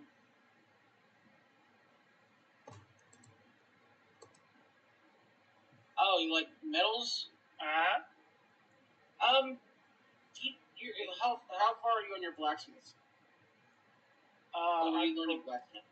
No, I'm proficient in smith tools. Smithing tools? Okay, so you'll be able to get roll me a d12. Okay. Actually, make it a d6. Hey, look at that! I clicked on that on accident, so it worked out for me. Okay, not a bad roll. 4. And then also roll me whatever smith tools are. Is it what is the proficiency that goes with smith tools? I think you can just roll with smith tools. It does not let me. Don't know why.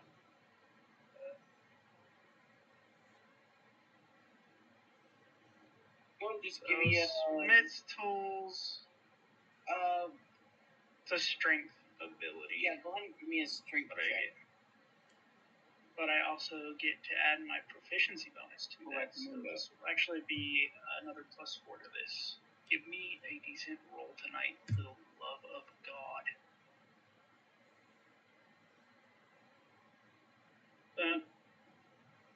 +4 to that. That is a 19. 4 metal plates off of this thing. Specific metal, or do I not know that yet? It just looks like steel to you. Okay. They're about the size of a book.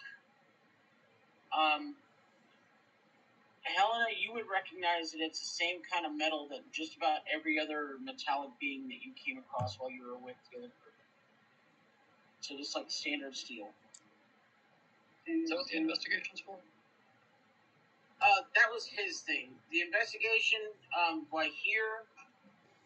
while everybody else is picking through this thing, you notice that you notice this feather on the ground, one of the feathers that shot out at everybody, and you notice it has this kind of hum to it, like it's faintly glowing, and you recognize that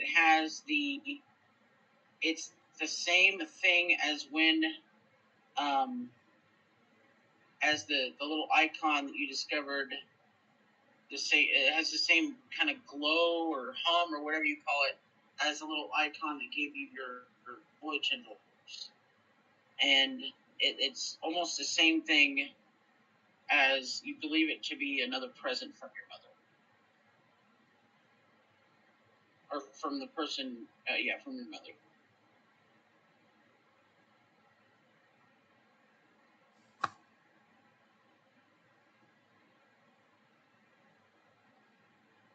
So, question is, do you pick up the metal wing?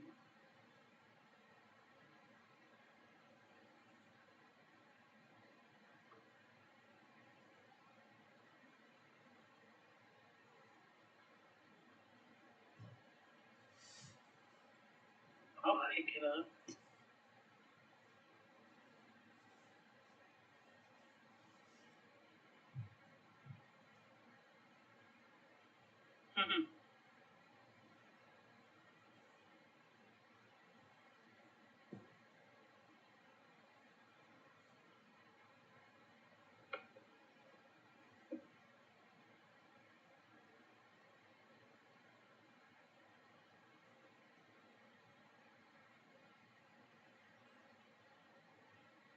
She is at war with herself for a long time, but eventually she does.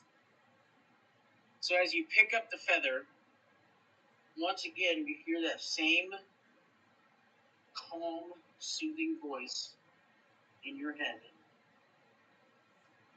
Right here, you know that I just want to protect you.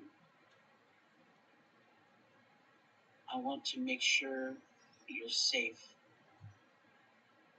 Please take this gift and use it to become stronger, to protect yourself.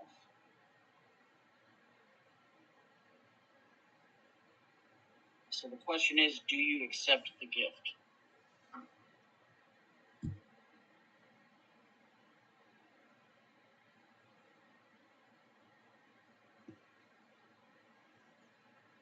She is very confused right now, and she goes to the others, repeating what the voice said.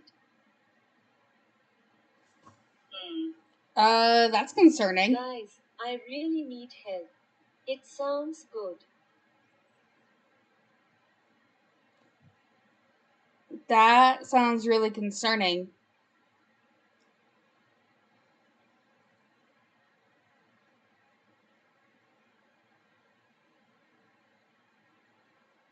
I can banish it if we want.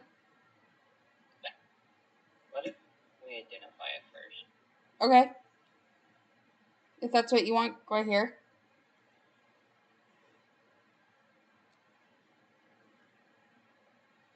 Everyone else, even including the person who does the investigation, it looks like a standard metal feather. It doesn't look any different than any of the others that are scattered along the ground. Because when it flew up, it threw like 100 feathers out. The ground. There's some that are stabbed into the ground. There's others that are laying on the ground. A couple of people pulled them out of their arm. So this looks the same as any of the other feathers that are around. But right here, you see the other feathers, and none of them look like this one. When you look at this one, it's almost kind of glowing. It's got faint runes along it, and you still hear your mother's voice begging you, please accept this gift. I just want you to be protected. You want to identify it? Go here. I'm saying even after you identify it, it still just looks, to you guys, it still just looks like a basic black metal feather. Interesting. You see no magic coming off of it at all. No, it doesn't. Oh. You see, there's no magic. Even after identifying, it still is just a black metal feather to you. You don't see any runes on it. You don't see any glowing or anything. Only Gwahir can see this. And it's only with this specific feather. Oh, guys, I'm not picking up anything.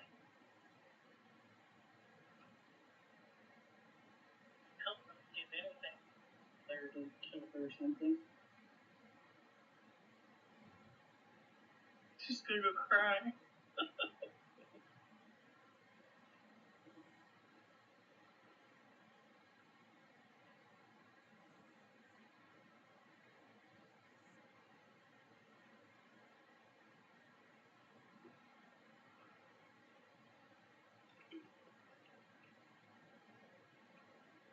She's not used to hearing such a kind tone and it's making her very confused. But wanting to help protect the others is something that's important to her. So she will keep it for now. So does she accept the gift? I think you should take it.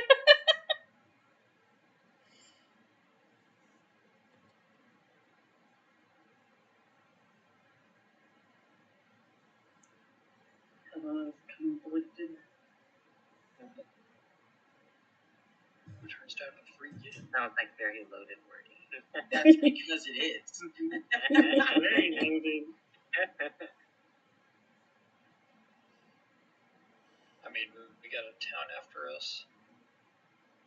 We got a village after us. How worse can it get, right? Do you remember his description of his mother by chance, or no? I don't know. Has he described his mother to you all before?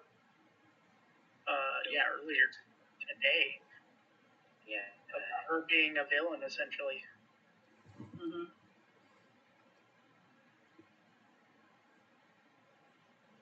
So to you, Mitch.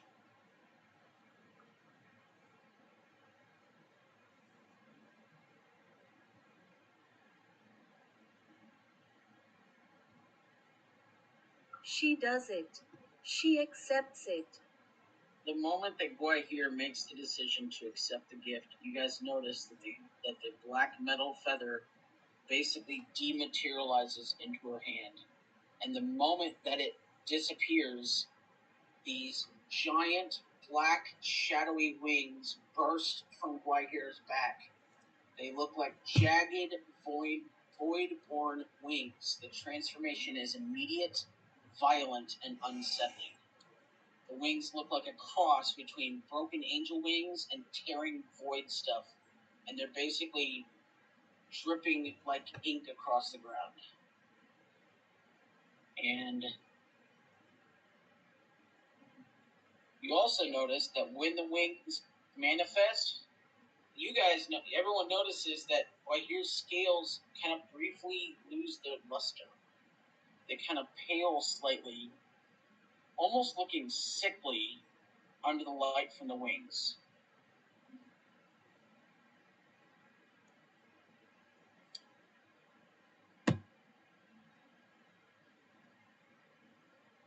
And let me go ahead and send this new effect to this new ability to Guahir.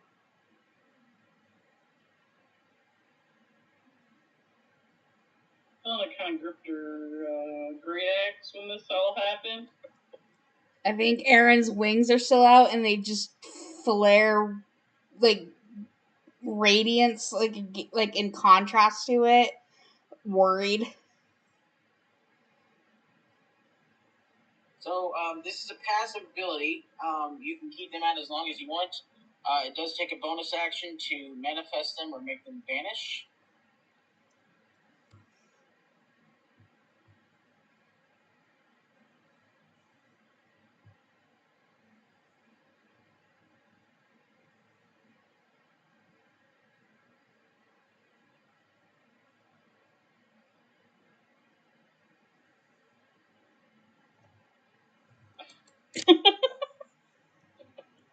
Which wings? There's got the normal air wings.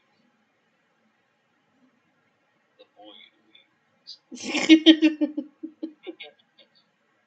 Oh, it's about the void. Guahir, are you feeling okay? Do an Arcana check, tell any magically inclined people what just happened. Or give us any more. She turns to the others and grins sheepishly, saying sorry. Plot twist. Warrior's gonna kill us all now. That's why I got my great axe out. Just in case. Erin is also very tightly gripping her warhammer and her shield, while her wings are flaring brightly against this.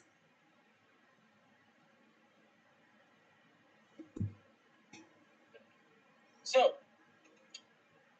you guys defeated the Chimeran something or other. I don't remember the name I gave it. Mumbo has to leave early. As in like right now. Do you guys want to keep going? There's one more thing I'd like to do tonight. If we can stay for about another hour, maybe. But we don't have to do it tonight. We can push it off to next week. It's just up to you guys. I'm down.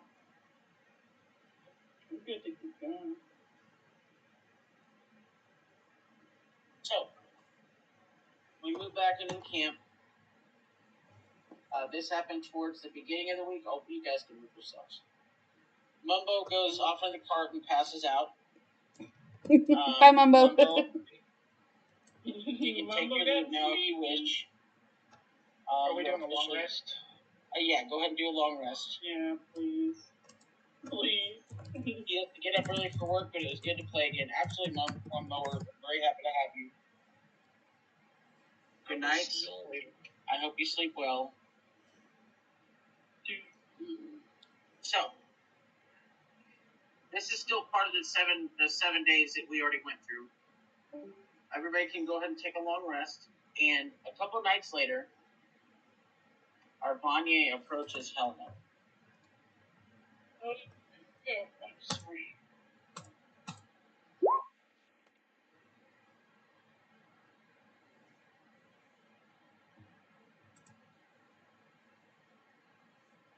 Helena, I've been thinking more and more about your memories, and I've been working on a spell that I made myself, and if done correctly and with the help of your friends,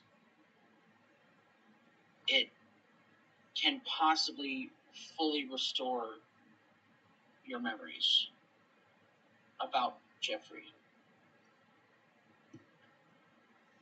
But it requires basically going into your mind along with your friends. Is that something that you would be willing to do?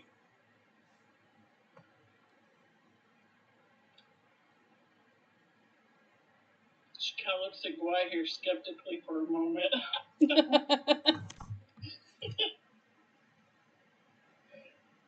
But then she says, yeah.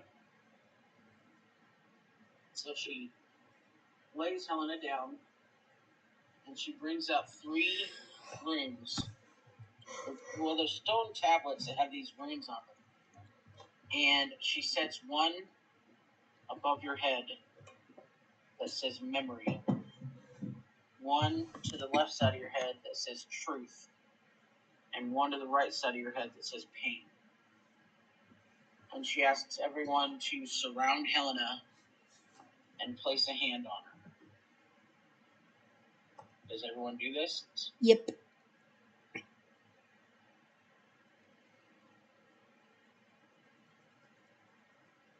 right here. Did you even say yes? Elcard. Yeah. You all agree to do this? I mean, I did. Yeah, I already moved. Even my bear will put its paw. Bear loves me too. And,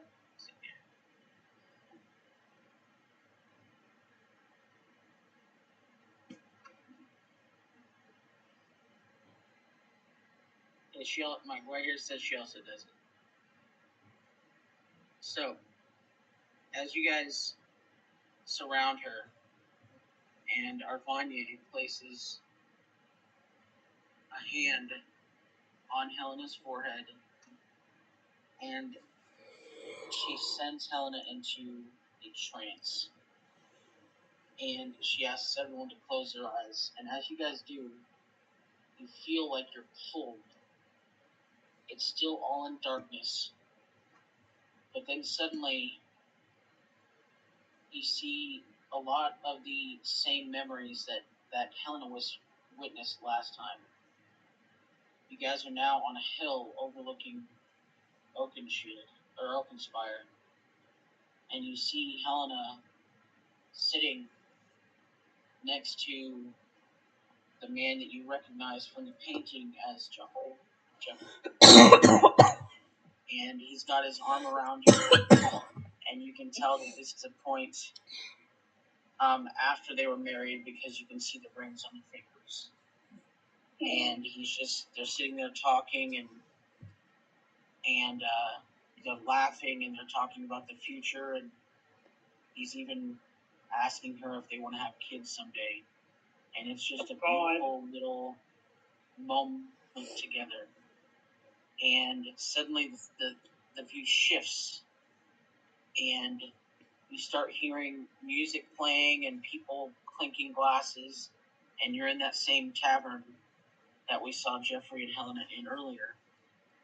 You can tell this is sometime before that. They haven't quite got married yet. They're on a date, and they're laughing together about some joke, and they're just really, you can tell that they're really enjoying each other's company, and you can definitely feel the love that they feel for one another.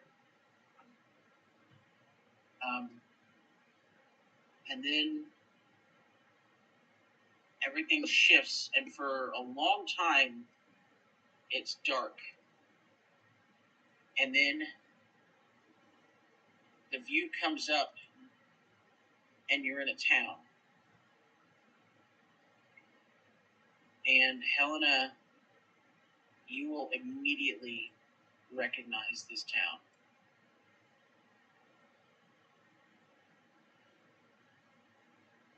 Because this is Verdor.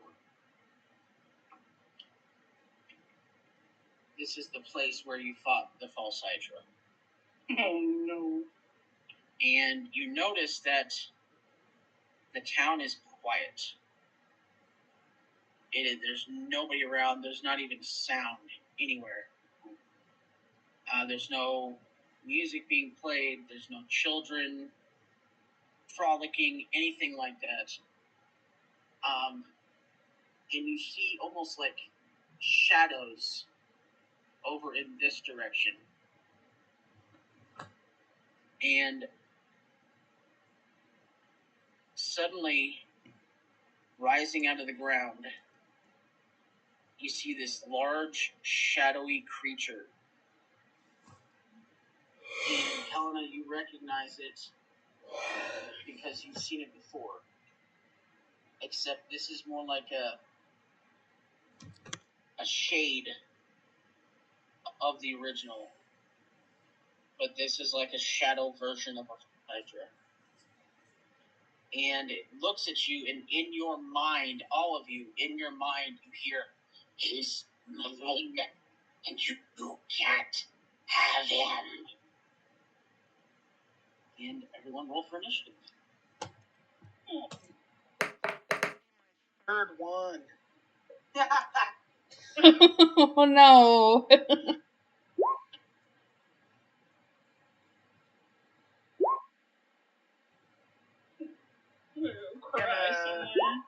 Can a certain dashing young half-orc, well, actually, it's not Half-orc. but half-orc come help? No.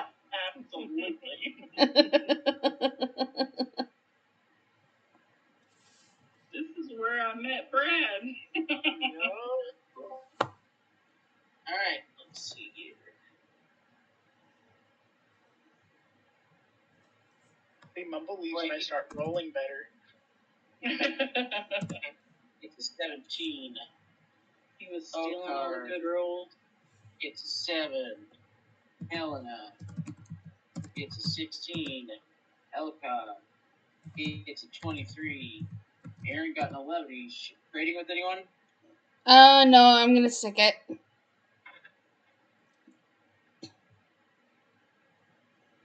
Alright, so we're gonna start off with. Oh, I forgot to roll for.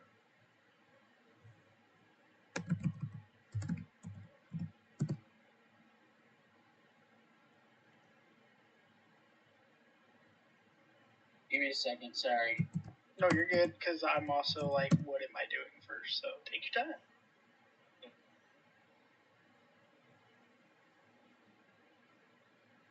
Well, Helena's gonna reply to the Hydra and say, "No, he's mine."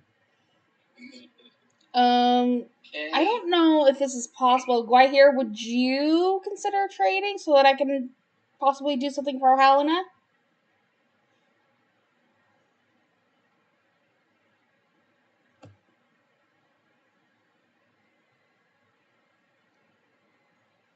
Sure, absolutely. Okay.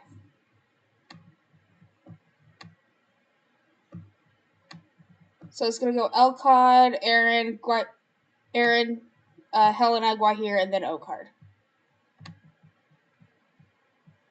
Okay, so Guahir is changing this. Alright, Elcod, you're up. Yep, sure am. You don't like being first, do you? First, no. I'm a spellcaster druid, so I gotta look through a lot. So,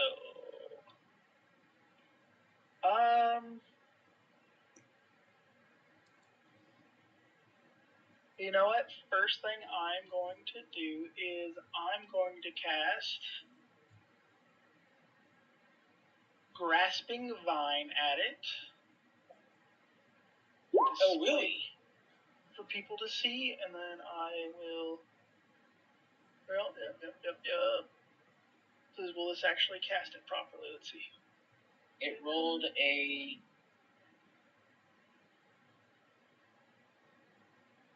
Oh, it's a melee spell attack. Never mind. That'll I hit. got a 28 to hit. It's 14 bludgeoning damage. Yes.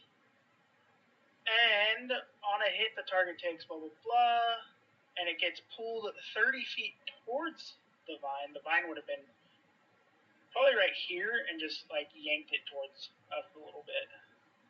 Okay. And it has the grappled condition.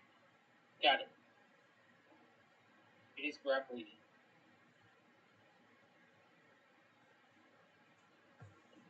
Alright, and then as my bonus action, let's see if I have anything. Yeah, I will cast Shillelagh on my staff. Shillelagh. In case it gets a little dicey here. And my Shillelagh. brown bear, not knowing what this weird creature is actually going to go like to here and kind of just wait to see. Okay, got it. Is that the end of your turn? Yes, sir. Erin. Alright. She's gonna turn towards Helena and cast Magic Weapon on her weapon with a level 3 spell, making it a +2 weapon. Nice. Alright. Oh, and that's a... And a magic weapon. Yes, and the magic weapon, because those are +1, but now it's a +2. Yeah, now it's a +2. So, alright, so that was my bonus action. And then I'm going to cast Sacred Flame on the creature. It's going to need to make a dex save of 18. Got it. That is a 13, and it has crap dex, so that's going to fail. Okay, so then you're How going much fire damage to 7 radiant damage. Ooh.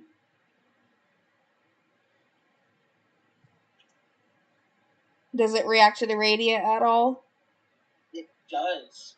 You recognize that it takes, it is especially hurt by the radiant damage. Fantastic. That's my turn. Alrighty.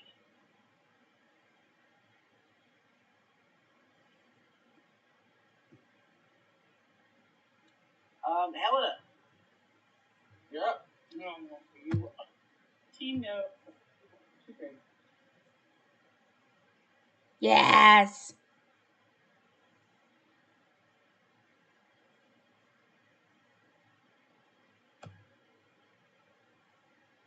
But I found one and put it in my inventory, so. Does a 25 hit? 25 hits.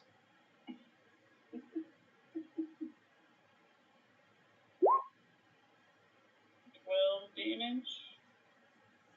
Okay. 21. 21 hits. Yeah. 12 damage. And I'm assuming you raged at the start of your turn. Yep. Okay. Alrighty. Next up is Blackout.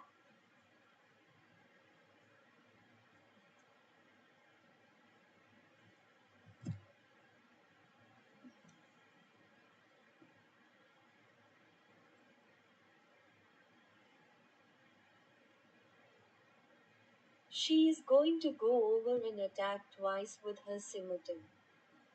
Do it.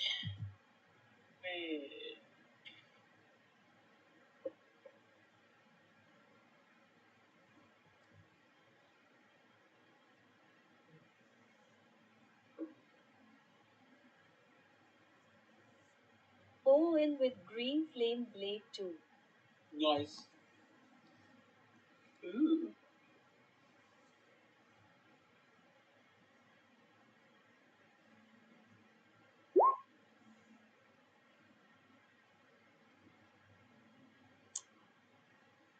That definitely hits. Oh yeah, definitely is.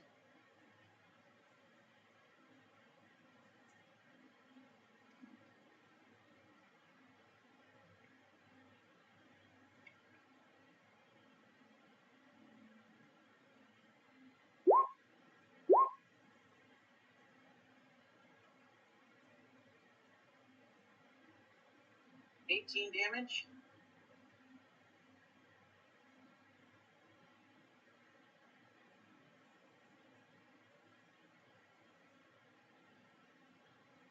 Also, grapple gives advantage. Yeah. You have advantage on the attack. I should have given you that, Helena. Sorry. We'll give it to you next time.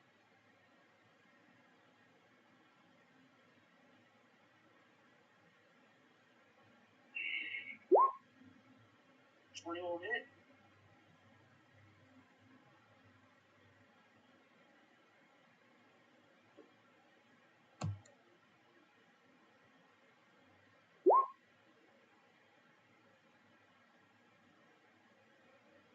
$22 damage.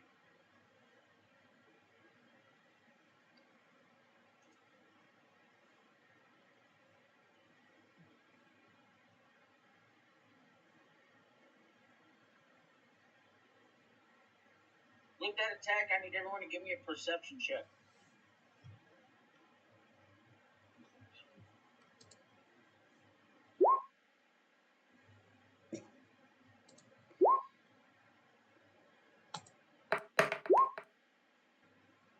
I rolled a 15, but I have a passive of 19.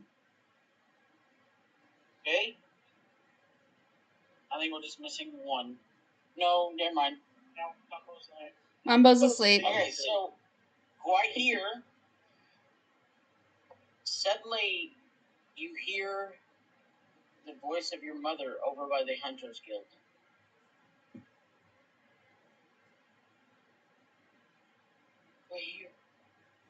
Quite here, don't do it. It's not what you think.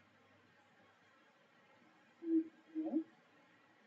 And you have disadvantage on your next saving throw.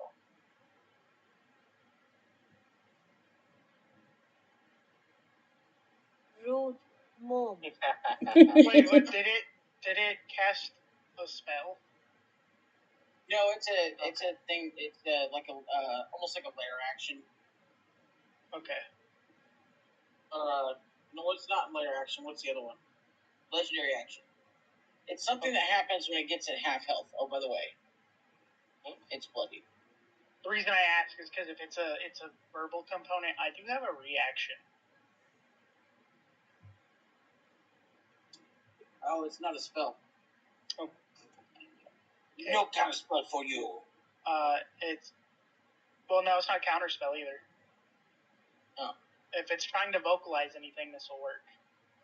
Oh, it didn't. No, you can't even tell if it has mouths, dude. If you want to see what I'm talking about, this is what I'm talking about.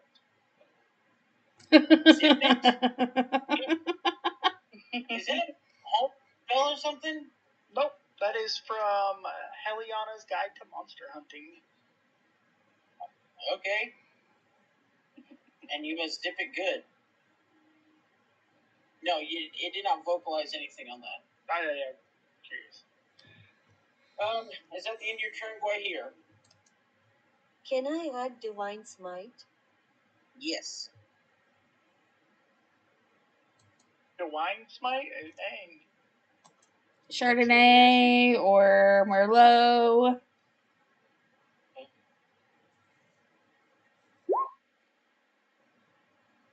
$13 radiant damage. That becomes 26.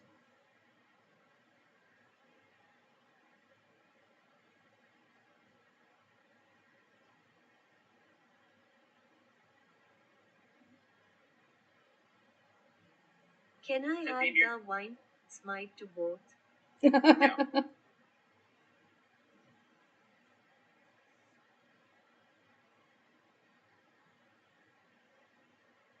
Only one, sorry.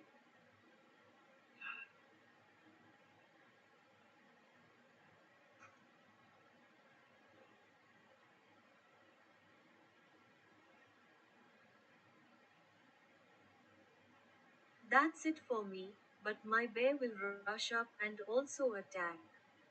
Okay.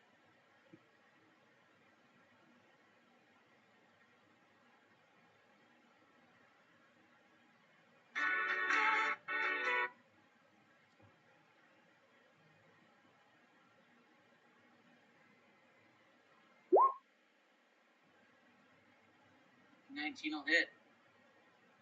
I mean, you still have to hit the bonus, but it'll still hit regardless.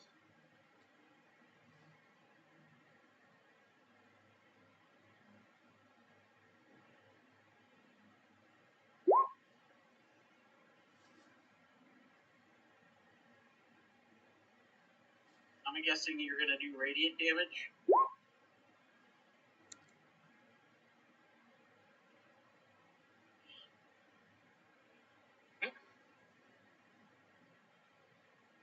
Right here said, maybe. So what's the plus on that? What's the spell's level? Or what is Finding Steed's level?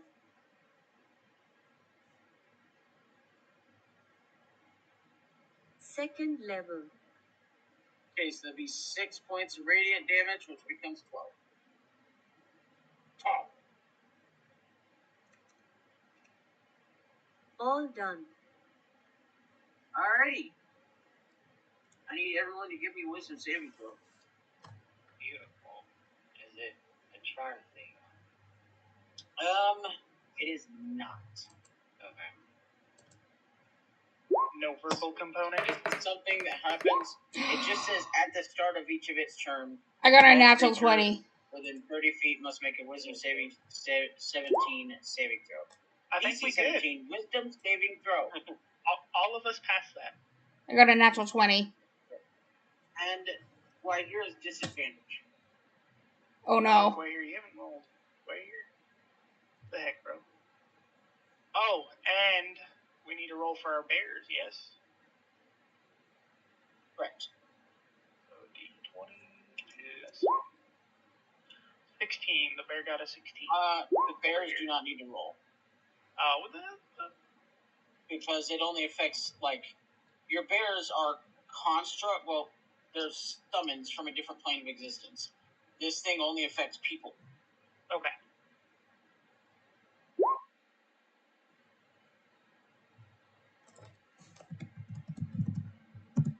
wisdom saving throw. You get a +1, but you're at disadvantage because of the thing that happened on your turn.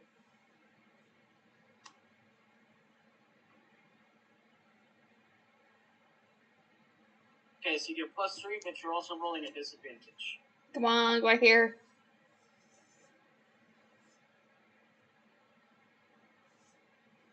Got a 19. No, 23. 23. Why did it do +7? +3 or +7? Oh, gotcha. So 16. Alright, so you passed, and it's going to do 2 attacks on. Actually, it's going to do a. It's going to force Arvanier to roll a DC 17 Constitution saving throw, which he will unfortunately fail. You notice that Arvanier, she failed to save. She has become muted, unable to cast verbal spells for 1 minute, and she begins to flicker and fade.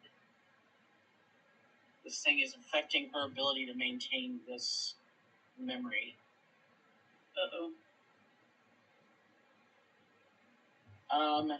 Next up is Okard.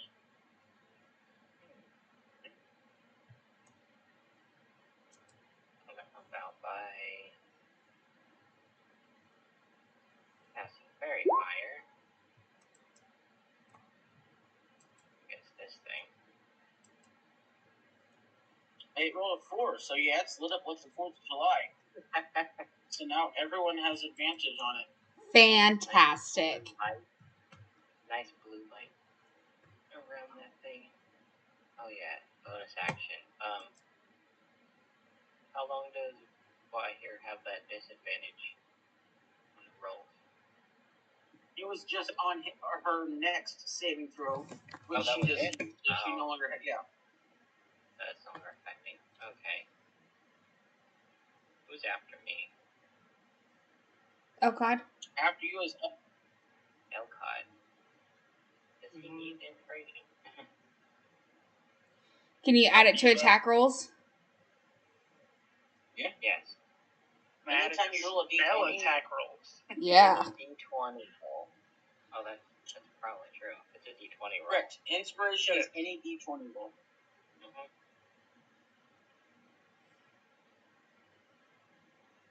So you want it, Elcod? Do you? I'm good if you want to give it to me. Let me find it. Here we go. I went to the bathroom and I come back to you saying that. That's just rude. Don't judge me.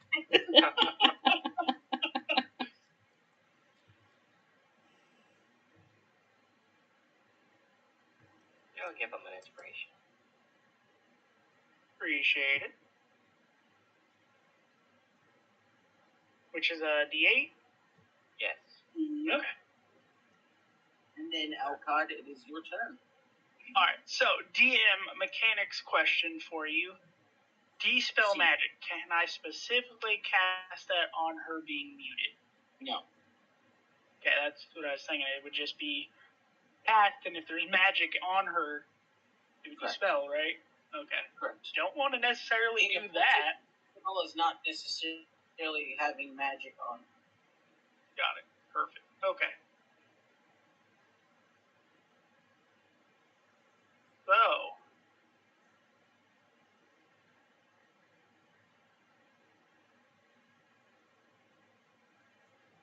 I will then see what distance. Actually, I know what I was going to cast. I'm going to go ahead and cast Starry Wisp. Yep. At it as well. So you have advantage. Thanks Oh, to yeah. Fairy Fire. Yeah.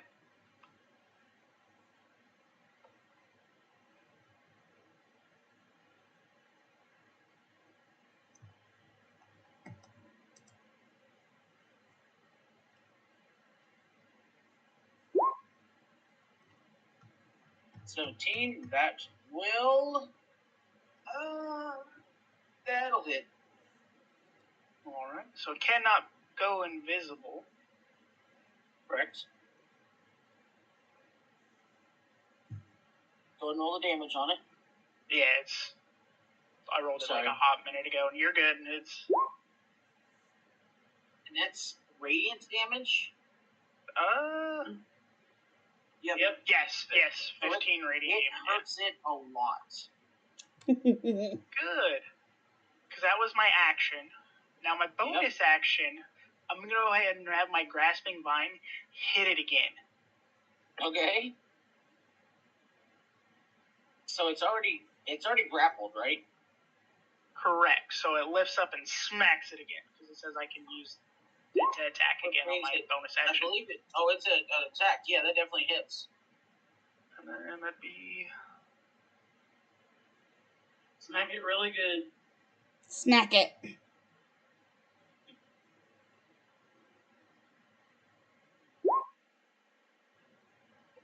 So you guys watch as the grasping vines reach up and wrap around each one of its heads, and they basically pull it apart. And it just strips it in half. And as soon as that happens, as it starts pulling it apart, you guys notice that this thing and where you're at shatters. And you guys are left in complete darkness. And there's about a beat, and then you wake up back in the camp, and Helena, as you come to, your party surrounding you, Arvanye has her hand on your forehead. You wake up, and every single memory of Jeffrey is restored. The moment that you met him, your dating, your marriage, inviting him to join the Accidental Heroes, and your trip to where you just were, where he was unfortunately taken from you. All of your memories of Jeffrey are completely restored. You remember your entire life together. And Arvanye reaches down, and as she still has her hand on your forehead, you feel almost, it's not like a painful thing, but you feel almost like an image is being drawn on your forehead. And as she releases her hand, there's an image of the god Ogma still on her forehead.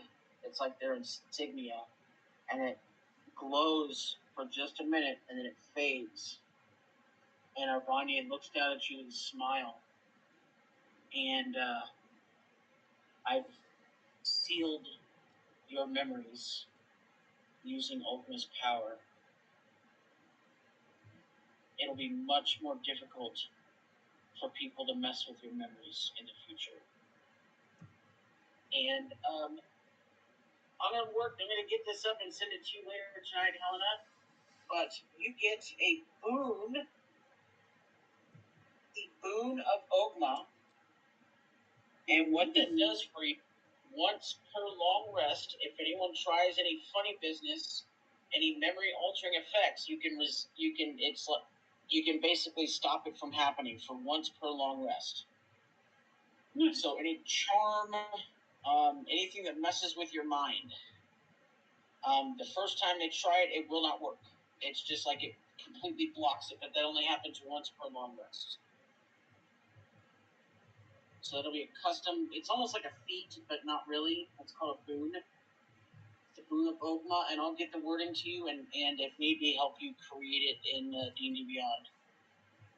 So it's basically like a homebrew boon. Mm-hmm. Gotcha. And Well, that's... Helena just starts crying. Aaron will hug her. The rest of the party,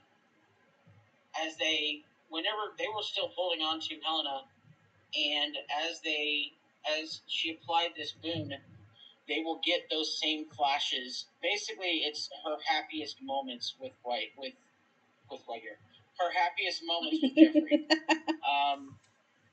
That moment when they were on the hill, that date in the tavern. There's another memory of them dancing in the tavern.